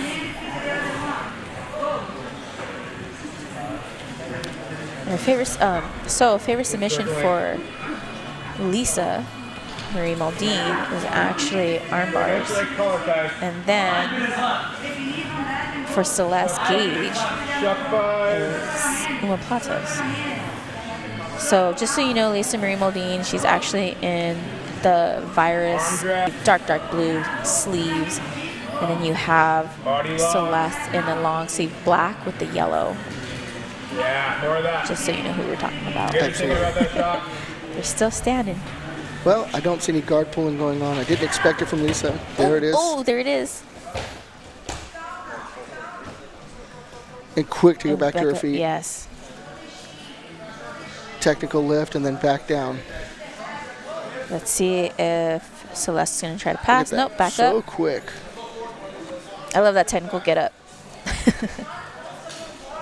Especially for MMA. You want a foot and a hand up to avoid getting strikes. Yes.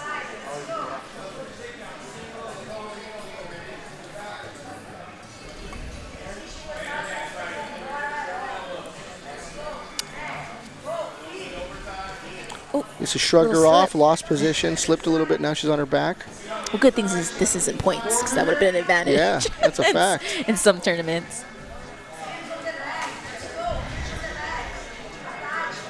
Able to use her legs to just shrug her off and try to get back to her feet, it looks like. So Celeste is being a little bit more aggressive now. We got 3 minutes and 45 seconds left in the match.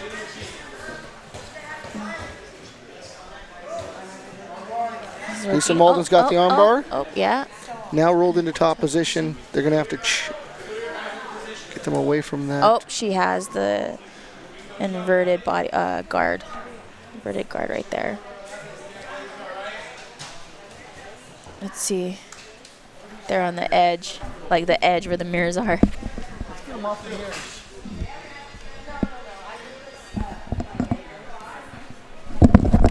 I hope the refs really make sure they stay away from the mirrors. So one cool position in having an inverted guard is that you can attack the feet. Sure. You know, you could go It's pull available. it across for toe holds and, you know. Yep. but it looks like she's just trying to hold position. Celeste is right by her coach, Leticia Ribeiro. So they're going to reset because they're up against the mirrors. Yeah, I would definitely do that too. Yes. Let's be safe. Ooh, same position. So Celeste is in an inverted guard.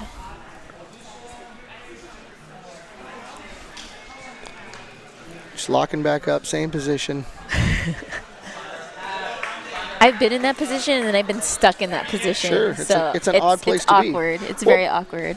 For being on top, you're not necessarily in control. Exactly.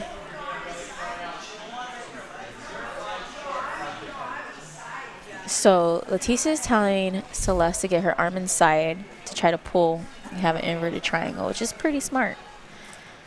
You know, but Lisa looks like she's just hanging out.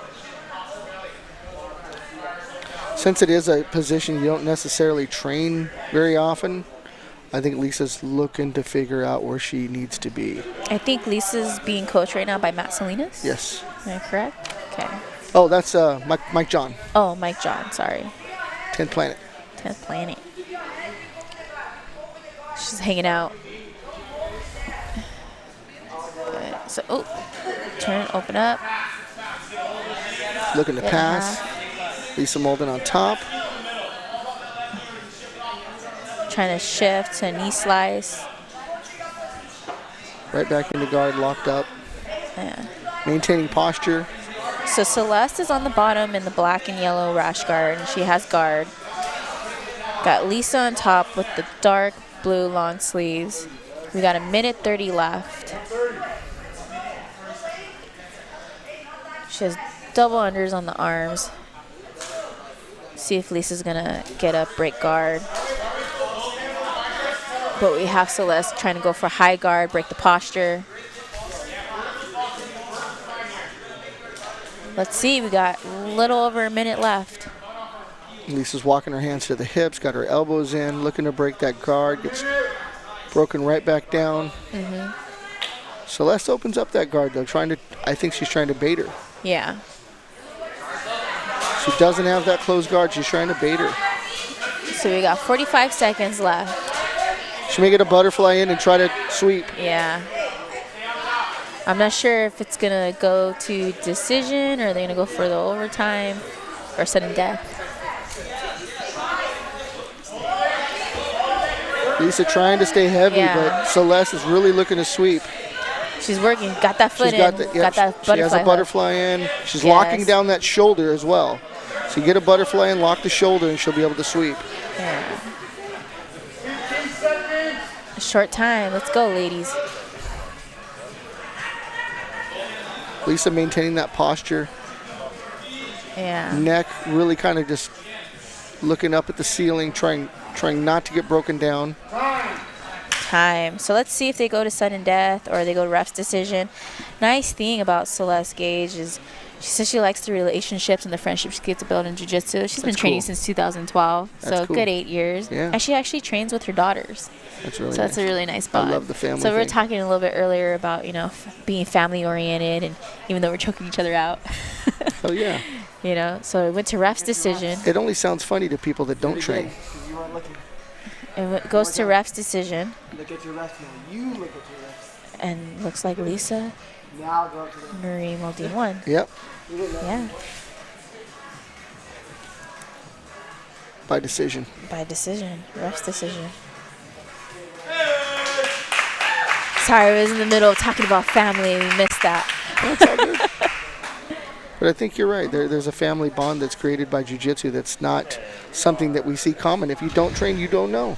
Don't train, I don't know, right? So next up, we're going to have a semifinals match for the Grand Prix. And we have, it looks like, I'm going to have Heather Raftery. Heather's back up. From Atos, and Gabrielli Mccomb from Gracie Humaita, South Bay. That looks like, and it looks like whoever wins this one will be meeting Nikki Sullivan in the finals. Down the last couple matches. Yeah, well, I think we have one or two more super fights. It's a really good super fight. It's in the gi coming up. So right now we're going to see where we're at.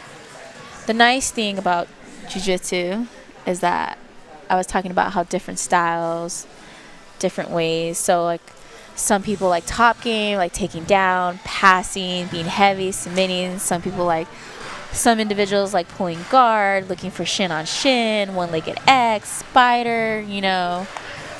So I really like it because it's not one style, you know. And you could tell too by like different academies how they have their styles, you know. So on the mat right now, we have Heather Raftery from Otto. She's in the all black, short sleeve. And then we have Gabrielli Mccomb coming in with the virus, rash guard, and spats. She has the yellow at the end. So this is going to be a really good match. So Heather won via arm triangle.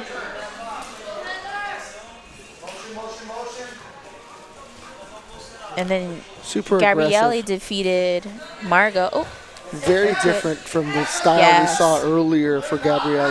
Well, Gabrielle was still feeling on Margot. Margot's a wild card, you know? That was a whole different thing. Yeah. This is much more aggressive. Yes.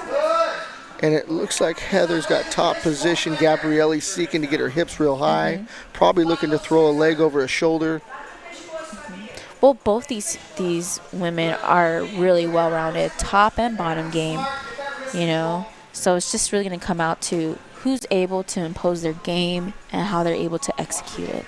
Gabrielle's looking to isolate that arm. Yes. Probably trying to pin it to the ground. When she pins it, she'll be able to reach over. Yes. But Heather's wise to it, grabbing a hip and locking it up.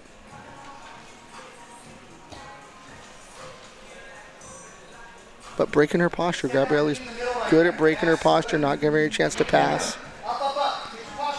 Constantly working to see something opens up, whether it could be a triangle, a Kimura.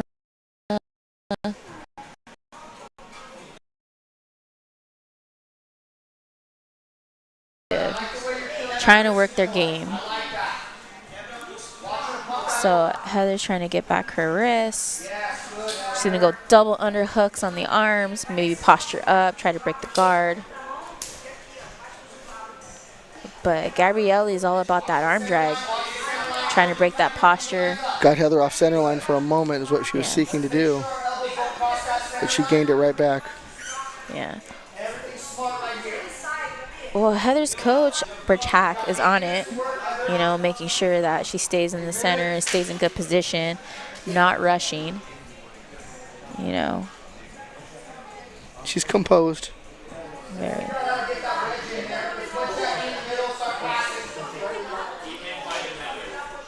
So I think it's just a little bit of a waiting game to see what opens up for both athletes, you know. It's a totally different type of match from Gabrielle. We're seeing, you know, something more traditional. Yes. But you mentioned it earlier, with different styles of jiu-jitsu, the whole sport in itself is evolving. So from that has come the different types of games. She's isolating that arm again, trying to pull it across. Maybe open up for an arm drag or get a triangle. Oh, a little bit off balance. Gabrielle's got her shoulder locked down on the opposite side. Probably going to drop that foot down and try to sweep.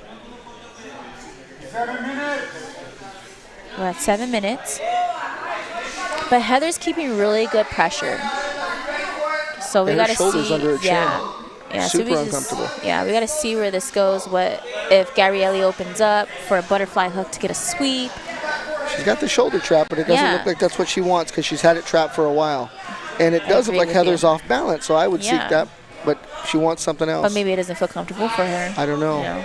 Because usually you want to overhook for that butterfly sweep if she's coming towards us. If she's got good hips, she may try to swing that over her head. But Heather is putting that shoulder pressure on Gabrielle.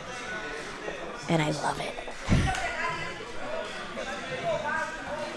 Yeah. Just feel like they're still waiting each other out to see what's going to open up.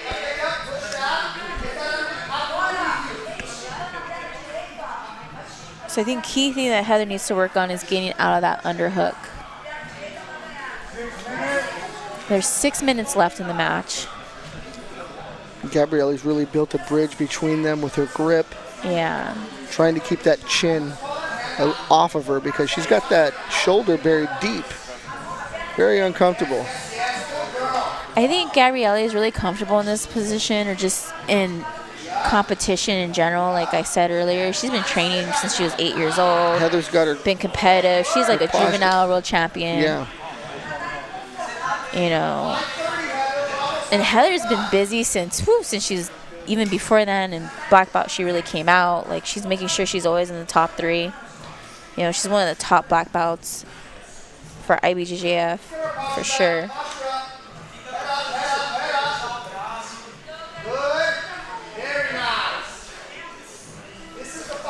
So we're at 5 minutes, a little bit over 5 minutes. And they're just hand fighting right now. Oh. Gabrielli locked up that guillotine really quick. She's on a hip. I don't see the other hand, whether it's under. So it looks over here that Leticia is telling her to open up for a sweep. Because she has that shoulder trap, but it's no longer trapped.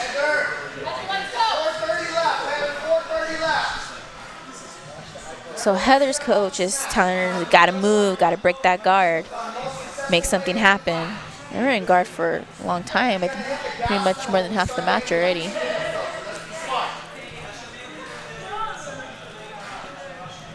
Both hand fighting, trying to isolate that arm from Gabrielli.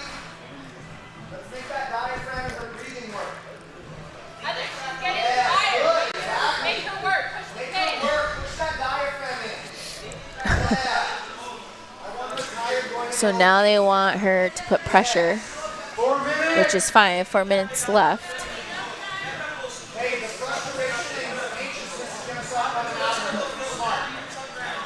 So they're telling her to keep pressure. It looks like that's what she's doing, making sure Gabrielli can't sit up and break her posture. And Gabrielli's continuously swimming, trying to break the pressure, trying to open something up. Even though they kind of been stagnant in guard, they really have. They're working. There's a lot of activity, but that guard is a lot of hand fighting. But it's a lot of work being in guard. Sure. You know, the legs, the arms. They really engage your core when you're in guard because you're trying to gain posture. First posture, then to break the guard in order to get out. Yes. And this is like their gridlock. So like both their matches, both their previous matches, it was like really open. Yeah. You know, and then they went for the kill. I like that game. I like that game when it's open and your position changes. You know, seeking submissions. But you know, this is still part of the what's available. So yes, what's available. So we're at 2:45 left in this match. But like you said earlier, it's a lot of wrist fighting. They're looking for the grip. They're looking to. They're looking for someone to slip up. That's a fact. Yeah. And that's what it comes down to when you're at the black belt level. It really is, you know, it's a small margin of error, and then somebody can capitalize. Exactly. A little bit higher on that guard from Gabrielli. You got to be careful with that wrist that she locked down. Yeah. Yeah. I think you can see Gabrielli's guard is getting kind of tired. She's constantly opening and switching the legs. Looking for a Kimura sweep. They just called the 2-minute mark.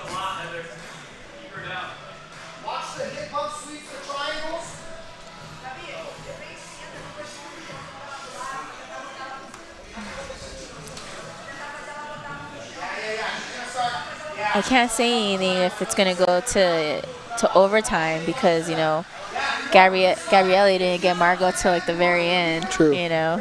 Sometimes that's part of the game is to tire out your opponent and then attack. Yeah. I wonder if Gabrielli's looking to do that again. Because you really keep someone busy for those many minutes and they don't feel like they're being attacked, and then bam, they change their tactics. And she's working. Yeah, she is working. Yeah. And I hear her coach actually telling her that. Go to work, 1 minute left. Okay. She's trying to isolate that shoulder and that arm. If she can get that wrist out, then she's going to seek that Kimura. Yeah. She needs to lock that wrist down on her hip.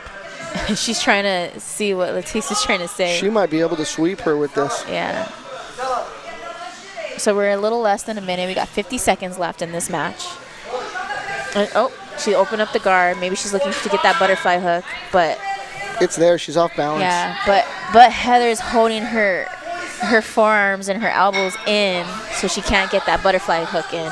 She's trying to make sure she doesn't open up for that Kimura because that. See, she gave wiggling. it up. She's looking for an armbar. Yeah. Trying to get her hips under there. Beautiful. Almost set up for an armbar. It's arms isolated. Yeah. 20 seconds left.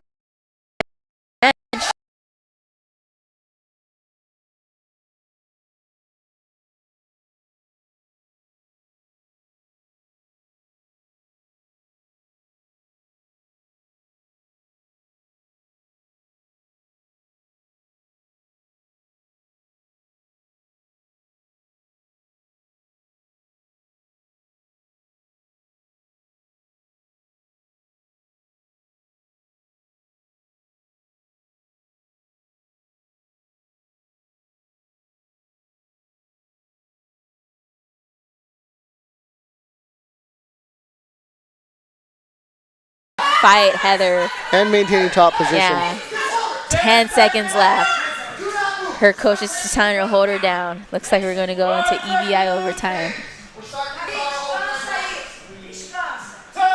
Hips were getting underneath her head to take the arm.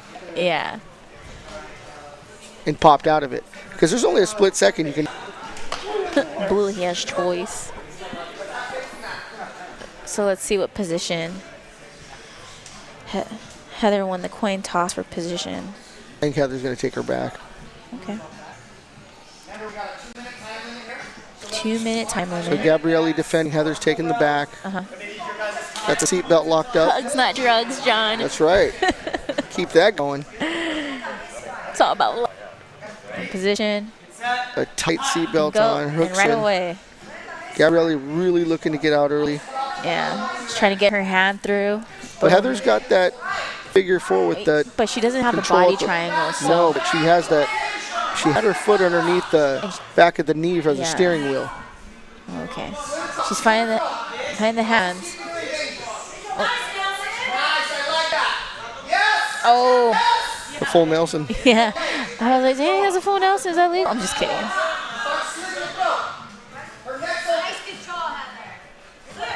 Oh, rolling through. Oh, she's out. Beautiful.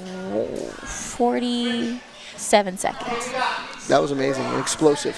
She found the right moment and just threw her hips up. So confirm me in the same position.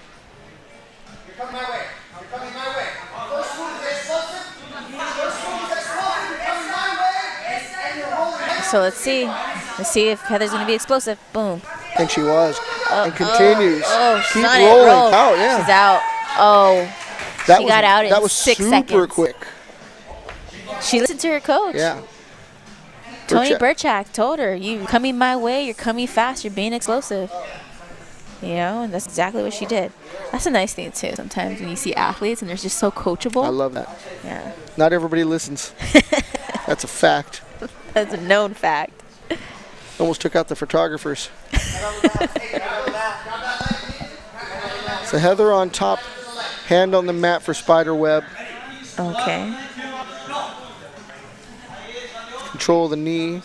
Gabrielli automatically tries to roll out of it. Heather has control.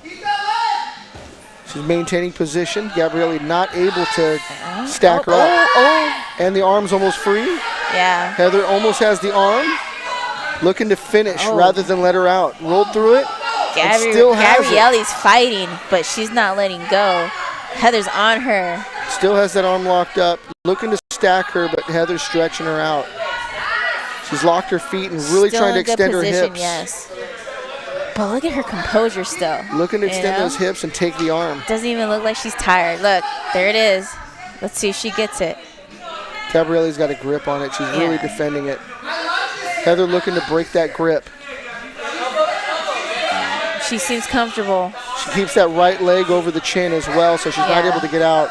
And Gabrielli got that foot off her chin. She's almost free. Oh, she's out at a minute. She got out in a minute. That was beautiful. For Heather to maintain that for that long. Okay, so we're going to see if Gabrielli wants to switch positions.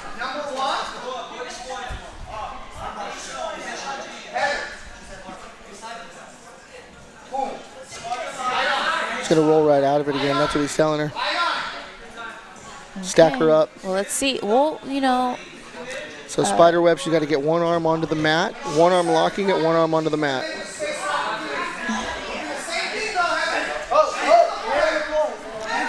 One hand on the mat. We couldn't see it from over here. She's got to stack her up. Stack her up. Get up. Gabrielli really looking to hold that position. Well, Heather's got her hips in up. Armbar position. So both these women. Yeah. Gabrielli's really holding that because Heather's not able to stack her like she wants to. So she's really locking down that arm so she can roll through when it's needed. Ooh, beautiful coaching. Heather's got her knee beautiful in trying to break that grip. Telling Heather to dig that knee. Oh! Gabrielli finishes with the arm. An armbar again in overtime. Super patient. Didn't break her grip once and didn't give her an inch. Yeah. She even got that leg in. Yes. Yep, second round, it's done.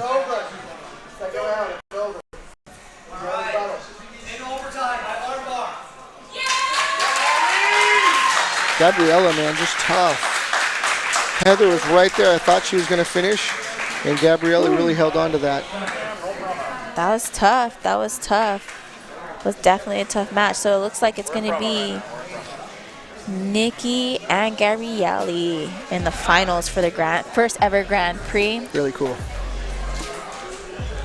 Really exciting. Nikki Sullivan, and her first match here tonight was just an entanglement. I want to see how different that is with a different opponent. Yes. So I believe we should have a super fight, right? Yep. Got to give these girls a break, man. They're killing each other right now.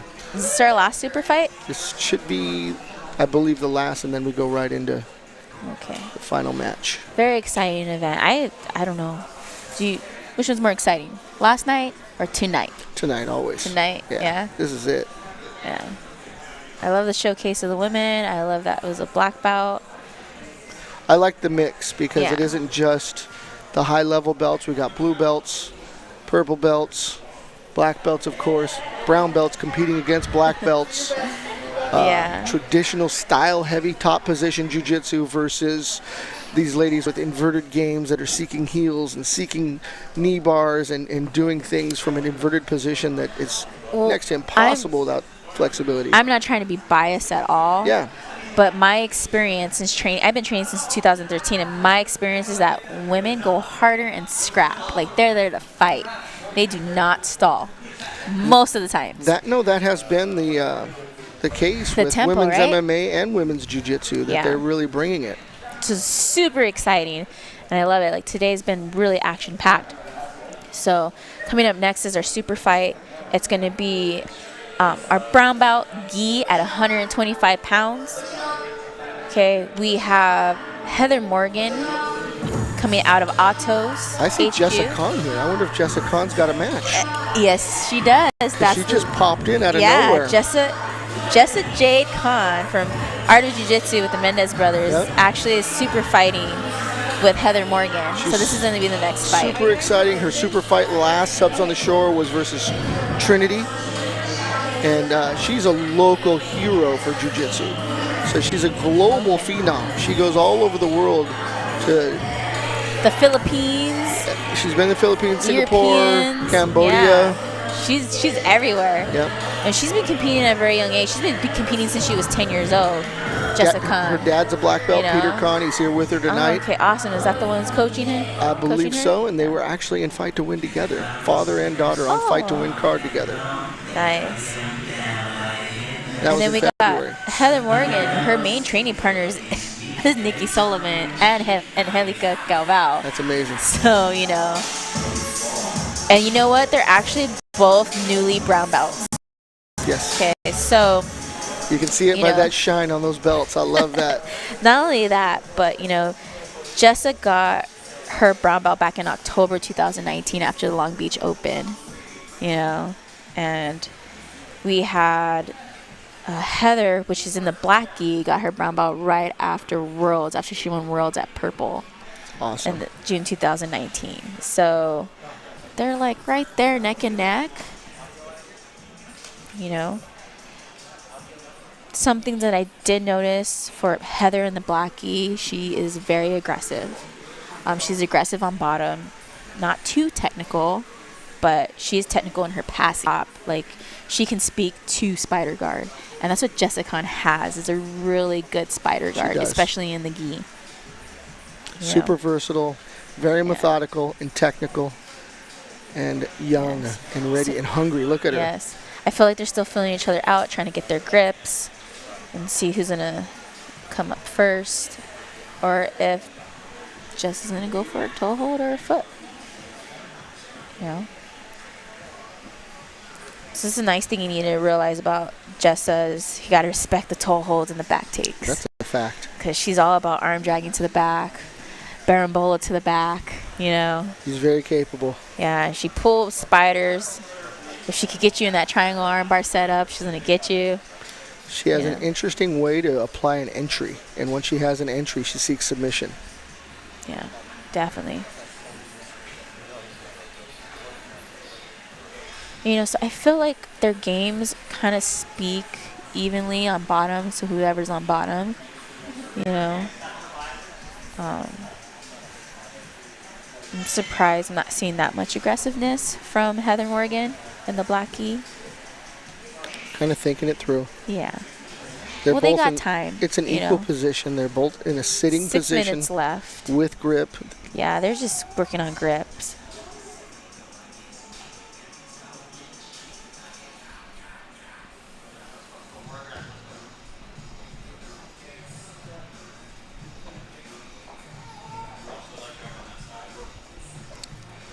So we're watching them get their grips and setting up their games for each other.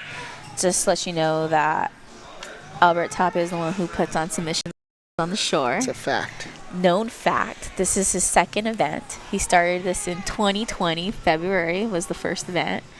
And, you know, going through what we're going through for a global pandemic, it didn't stop him. Absolutely not. So I commend submissions on the shore for that. Also, we got Fight to Win that's still going on. We got Underground Fighting with Jeff Glover. Yes. You know, UFC Fight Night tonight. A lot of stuff's going on. I really love it for the grappling community, you know. So it's keeping things interesting and making sure people at home are not too bored. That's why. Right. Bored is not the issue. With Jiu Jitsu, it just continues. Kind of like I said before. People are doing it in their garages. People are doing it with their neighbors. You said with their kids and wives.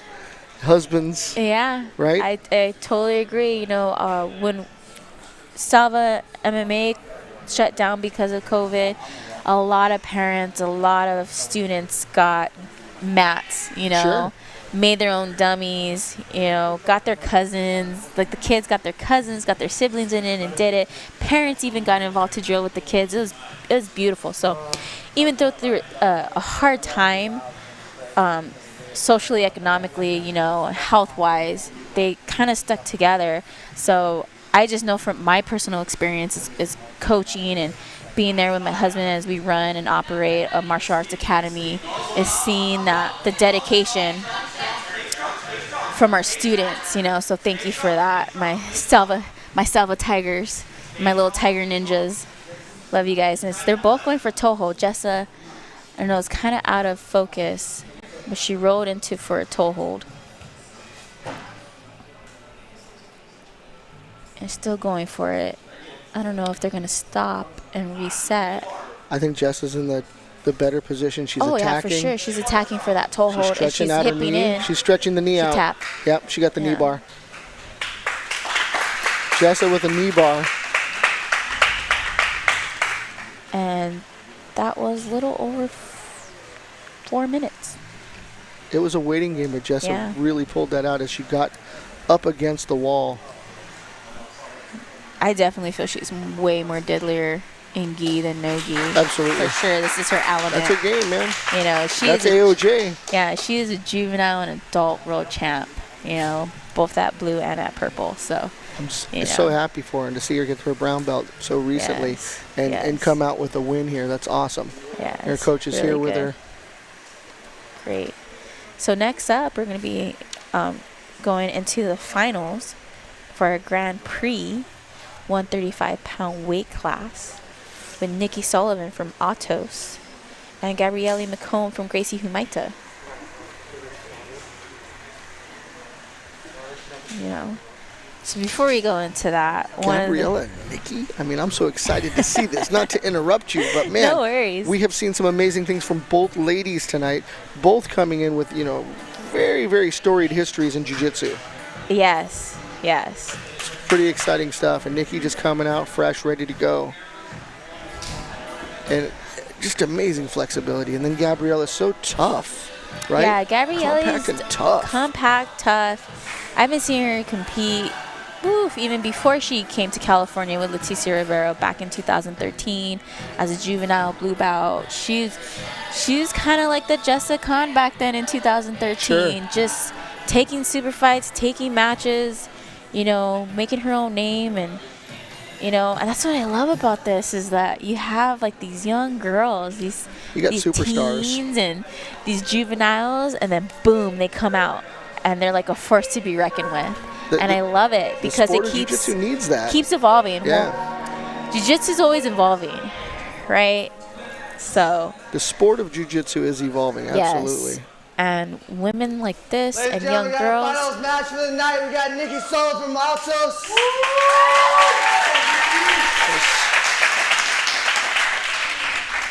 We got Gabrielle Mccomb from Gracie Humaita. Exciting. Oh yeah, I love to see this. This will be for our first submissions on the shore 135 Women's Championship belt for the title tonight. And cash. Cash monies. Can't beat that. Make it rain. Ready? Okay, they're gonna go. And fight. Good. So right away, we got Nikki Sullivan with the open guard. Trying to pass. And Gabrielli. So Gabrielli once again is in the yellow spats. Yes. At the bottom, and then Nikki's in the all black. Oh, butterfly hooks from Nikki. Trying to fill themselves out. I don't know if they've ever gone against each other. I like that stylistically they're very, very different. Yeah. Well, Gabrielli usually competes at light and middle every once in a while. Nikki's usually like feather. And their body types are so different too. Yeah. Oh, inverted. And Nikki's looking for that arm bar, it looks like. Trying to get that leg over. But Gabrielli is being heavy. Oh, she doesn't like it. She backs out. I don't have a really good position. Do you see it? Yeah, Nikki on top. Gabrielli looking to reverse that position. Had a guillotine, let it go. Nikki in side control. Thank you. I couldn't see. There's a photographer in front of me. Nikki looking to isolate that arm. Yeah. Might drop her head on the other side of that arm. Mm-hmm. No, change position again. Gabrielli looking to lock down that leg for half guard. Yes. Keep a nice tight package. Nikki's she doesn't get smashing smashed. Yeah. Staying really heavy on top. She's elevating. Not that butterfly hook. Not allowing herself to get Have swept. a little bit of a hybrid butterfly half right there for Gabrielli. That was a solid attempt to sweep her, but Nikki was just... Oh, boom, and there she is. She sweep got right it. into She side got, control. Right when I said it, she got it. So now I would hope Gabrielli stays nice and heavy. This is Gabrielli's bread and butter. This is where she really... And just stays heavy and takes her time. Right. And we got a little bit less than 8 minutes left. I haven't seen Nikki been able to be controlled in this way. She's gotta been very take her fluid, time. been very, very different in entanglement. So the ref just stopped. We're going to center them so they're off the camera. Yeah. Smart decision. I hope it doesn't change the momentum of the match because Gabrielli was really getting ahead of things there. That's a tough thing when you have to recenter people. Yeah. And that's it. That's the position they were in. Yep. Nikki was able to get right out. She hit through. Gabrielli keeping her hips down. Being nice and heavy. Trying to get that half, but Gabrielli has that underhook on that side. She does. So her back is flat. So even if she gets a solid half guard lockdown, she's still in a really bad position. So Leticia is telling her to hold position, just take her time, back to side control. And this is what she did with Margot in her first match. Wears her down, nice and heavy, isolates the arm, and went for that arm bar. She's always pushing, always pressuring. But Nikki is flexible. So already trying to go inverted, already trying to open up her Gabrielli's elbows and armpits. Oh, look. And she's got an arm. She's got an arm with her legs. I think that she's got her locked down and she's got that arm isolated with her. Yeah. With her legs. But legs. It's pinned down, so Gabrielli's wrist is still out, so it's not fully isolated. Oh. And she's free. Oh. That was very interesting, though. It was taking the attack out of Gabrielli. Yeah, but she went back into side control. She is over that arm. So Leticia is telling her to look for that Americana, the Kimura, set it up. But Nikki, even though she's in a bad position, she's still moving. Okay, so she's still working. Gabrielle taking the mount. Nikki almost giving up her back. Yeah. She's keeping nice and tight, her elbows in. For any newbies from Jiu Jitsu, if you're just watching this. Staying on a hip that's leaving her arm open. Yeah. She's trying to make herself compact so she can explode the hips. Also, at the same time, she's keeping elbows in, covering the face to make sure that she's not giving up any arms or neck. Gabrielle's leaving that pressure on that arm only so she can retract it when she gets her leg across there, though. Exactly. And Gabrielli didn't have an easy tournament. Her first match was Margot. Absolutely. And then her second match was against Heather, another Autos. And she went into overtime with Heather. Very, very different styles, too. Very different styles. But it looks like Gabrielli's shutting down Nikki. Shut down her game to even go inverted and to go for the toe hold. I wanted to see how that would work, and it's She's showing you. Yeah. It's becoming a more positional game. She let her out. Nikki's very transitional. And we're a little bit less than 5 minutes in. So we're going to see where this goes. So Nikki's back in open guard. Gabrielli's probably going to see if she could pass.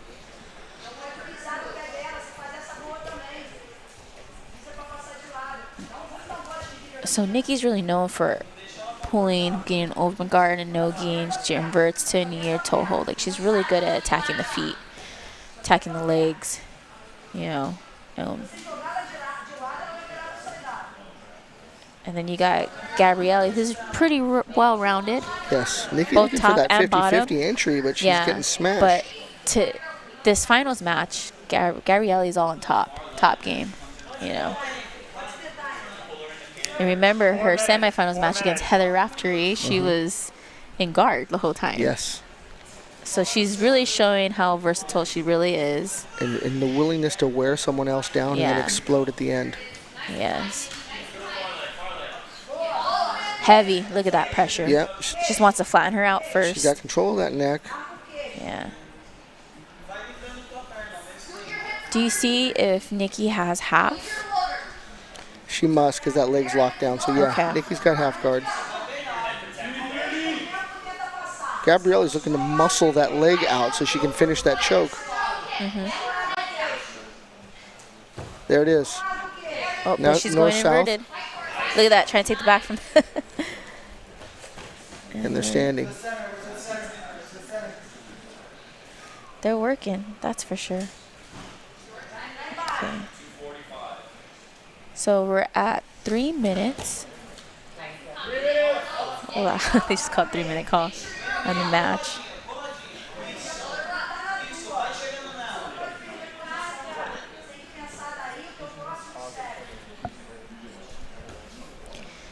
And let's see. I don't know if they're trying to take a break or trying to fill themselves out, but we're at 2:40.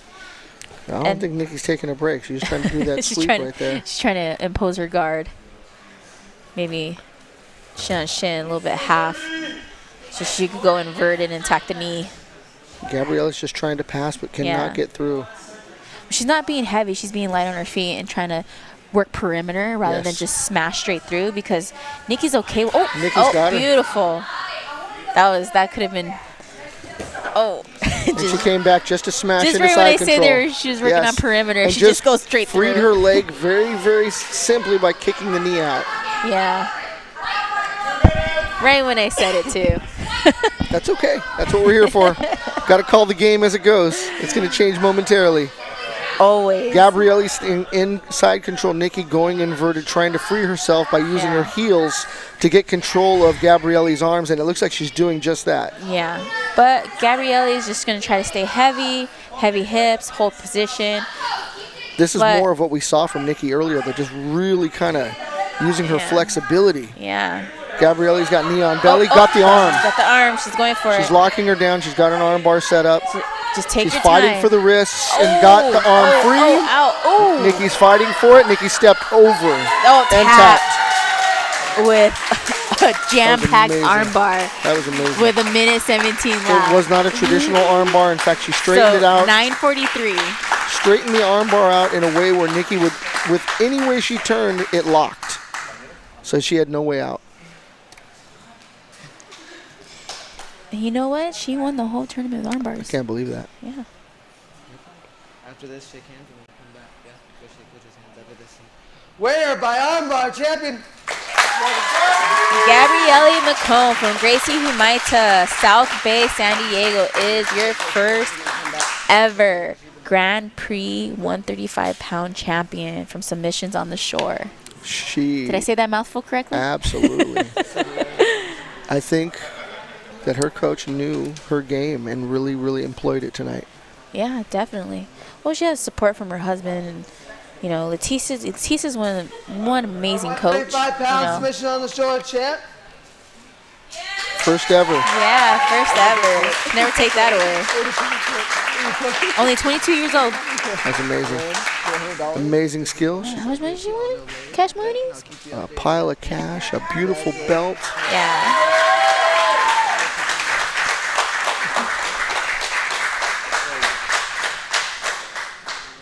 Beautiful tournament, beautiful outcome. It was amazing. Let me get a selfie with you for a second. Gabriella, hell yeah.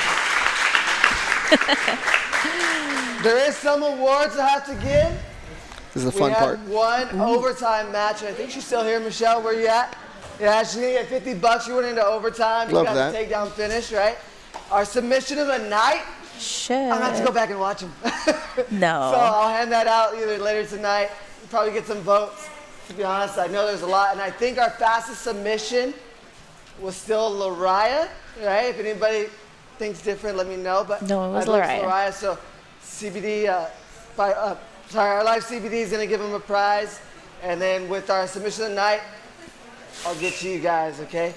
I believe submission of the night would probably go to Zoe. I appreciate it. She's the only, she wasn't the only submission. You know who else had a submission? Jessica. Favor, do Gracie. But I thank them, Scott, for letting us use their gym. Right? You guys can thank them on making sure you guys clean up. Don't leave a mess, right, for us to clean. Other than that, guys, thank you for tonight. Keep supporting us. Share. You guys can go back and watch the live stream.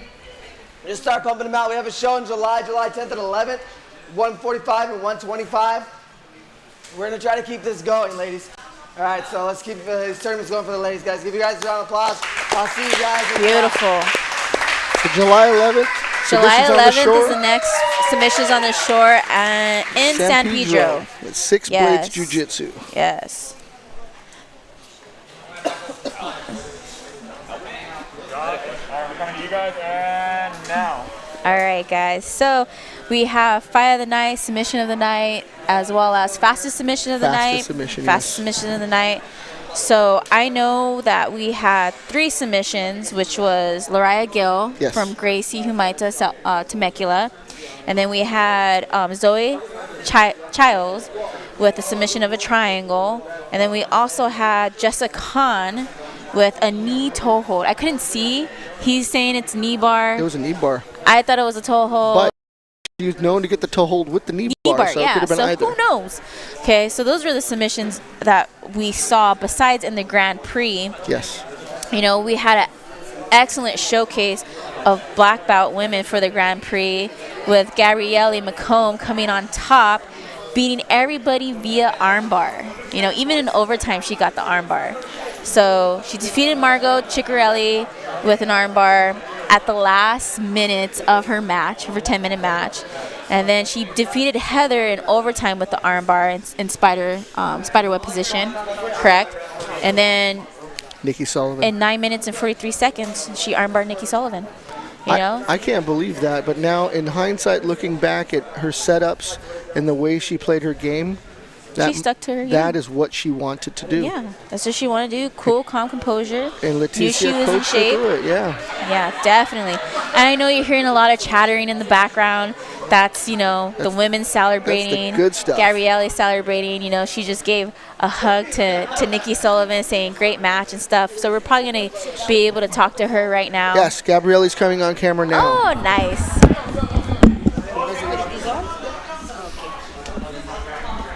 So joining me right now is the winner of her first ever 135-pound no-gi submissions to the short champion, Gabrielli Mccomb. Yes. Welcome and congratulations. Thank you. Thank you. So, how do you feel about this tournament?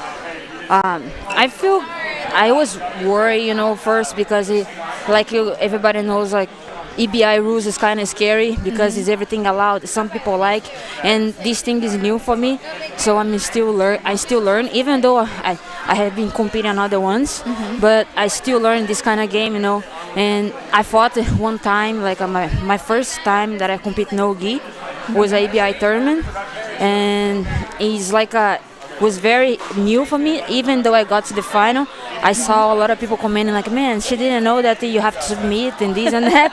And I said, I know I have to submit, but everything was so new for me that I was so scared, you know, so I was trying to play smart at the same time. So I hope people understand, you know, when I fight and they don't see things that they expect.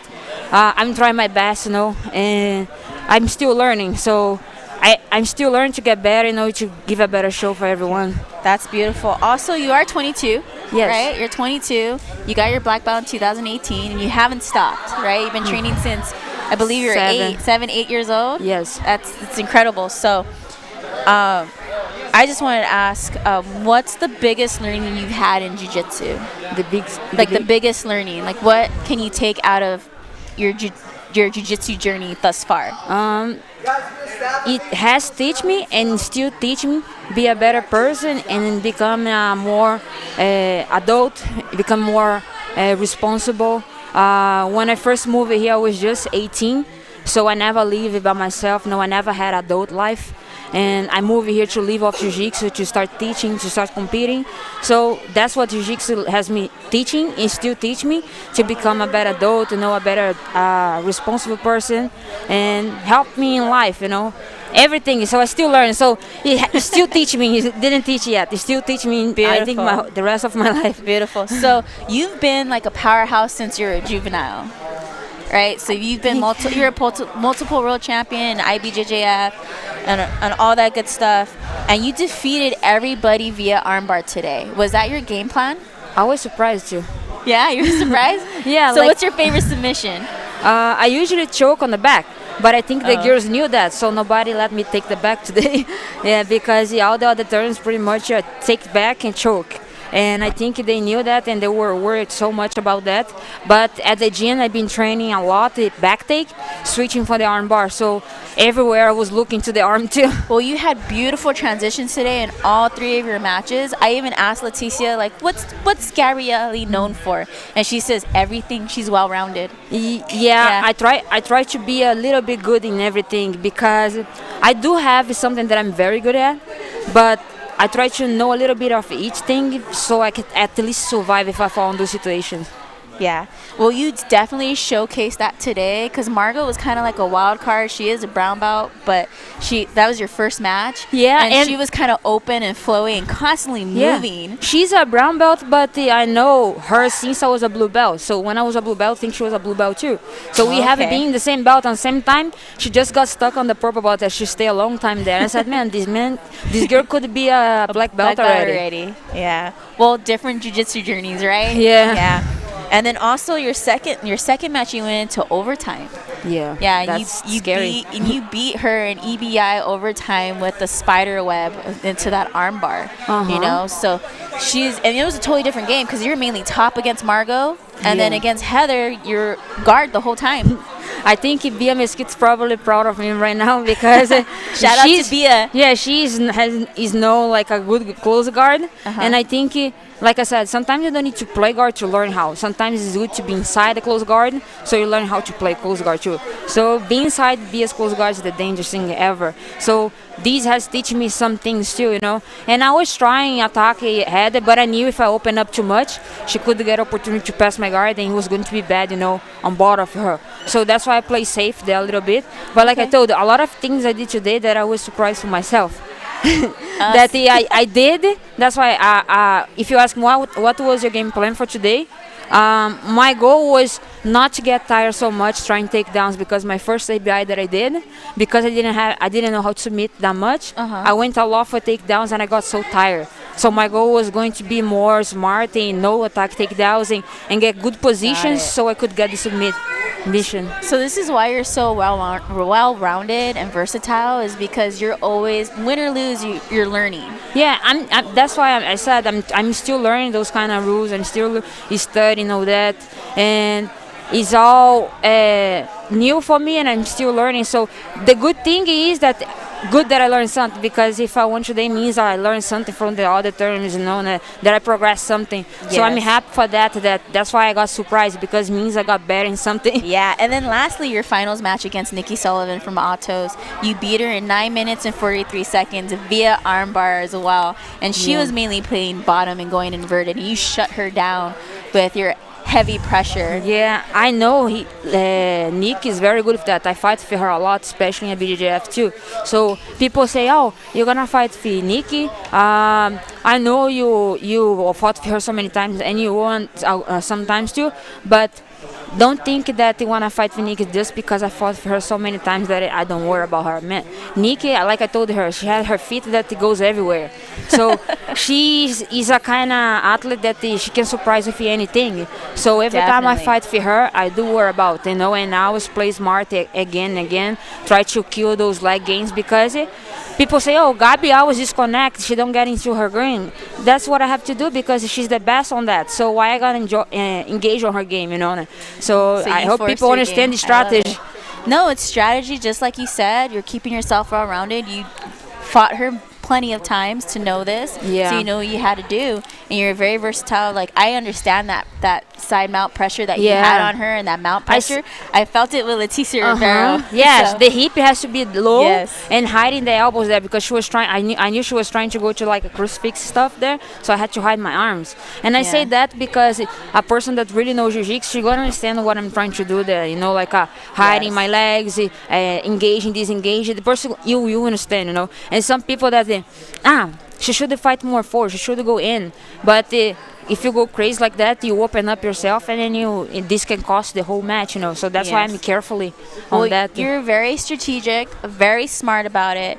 Even though you were conservative and you respected everybody's game, you were still very entertaining. Yeah. So I realized that, and we've seen new stuff from you that we haven't seen before in IBJJF and Fight to Win and Eddie Bravo tournaments, which we've seen you in. Yeah. So I'm really glad. Probably people that watch EBI before Eddie Bravo can tell that my progress, you know, because the Gabi that I was on my first EBI is totally different than the girl that fought there. So even I didn't recognize the girl. So I'm surprised for myself too. I'm proud because my training worked. So I'm proud of myself today. It's awesome. So once again, here we are, the first ever 135-pound no-gi submissions at the short champ for the Grand Prix, Gabrielli Mccomb from Gracie Humaita, South Bay. She is under and a black belt under Leticia Ribeiro. And thank you so much. I hope we can see you again in another submissions on the shore, and just see you keep competing. Hopefully IBJJF opens up at the end of the year. Maybe we can see you at No-Gi Worlds if they have it. Yeah, we hope so too. Yeah, we all do. So yeah, best of luck to you and congratulations, and spin that cash money, girl. Yeah, thank you so much. Thank you for watching, guys. No problem. Thank you all at home that's watching us on the live stream. Once again, we just finished our second event for submissions on the shore. Today was day 2 of a 2-day event. Yesterday was our purple belt tournament. Today was our black belt Grand Prix. So once again, thank you for tuning in with the live stream. Thank you, Albert Tapia, for setting this all up, submissions on the shore, for showcasing women, women's jiu-jitsu, female grappling, and keeping us motivated and continue on during this pandemic, during all that's going on right now. And thank you so much, Gabrielle, and congratulations on a hard-won victory. Thank you. Yeah. Thank you for the opportunity to have me on the tournament. It was good. Like people ask, like, "Oh, are you excited to compete?" And people know that it's hard to find the people to compete around when the gym was closed, you know. Yeah. So I said I want to compete because I want to go back on focus. And without competition for me, it's kind of hard, you know. So I said, yeah, I'm gonna fight 135. I'm gonna fight register in the tournament so I can go back on diet. I can go back on my trainings, and it's easy to focus again. So yeah, because before pandemics get closed, I was almost on weight, so after they closed, I was so sad. You know, everybody probably got sad, and the whole economy and the whole world was shut down. My focus went all the way away. So when I find out I had the competition, I said I won it because I want to get back on track. I want to get back on track. Well, you're definitely back on track. Yeah. Congratulations. Yes. And let's see our next event, Submissions on the Shore, is July 11th in San Pedro. So stay tuned for more information on that. We also want to thank our sponsors, RCBD Life. We have Homegirls, and then by Mystic, right? We have Mystic, and then one more that John Dondo. Gym Crashers. She's wearing the shirt. Sorry. So I just want to make sure you give a shout out to all the sponsors and everybody that helped us out with the free gear, as well as just promoting like Our Life CBD, Mystic, Gym Crashers, all that good stuff, and Homegirls. So thank you for tuning in, and we'll see you at the next event. For us to support each other, support women's jiu-jitsu and girls, from the little girls that are growing up to seeing us that we are progressing. That's no longer just a men's sport, that we are going out there and becoming a women's sport as well.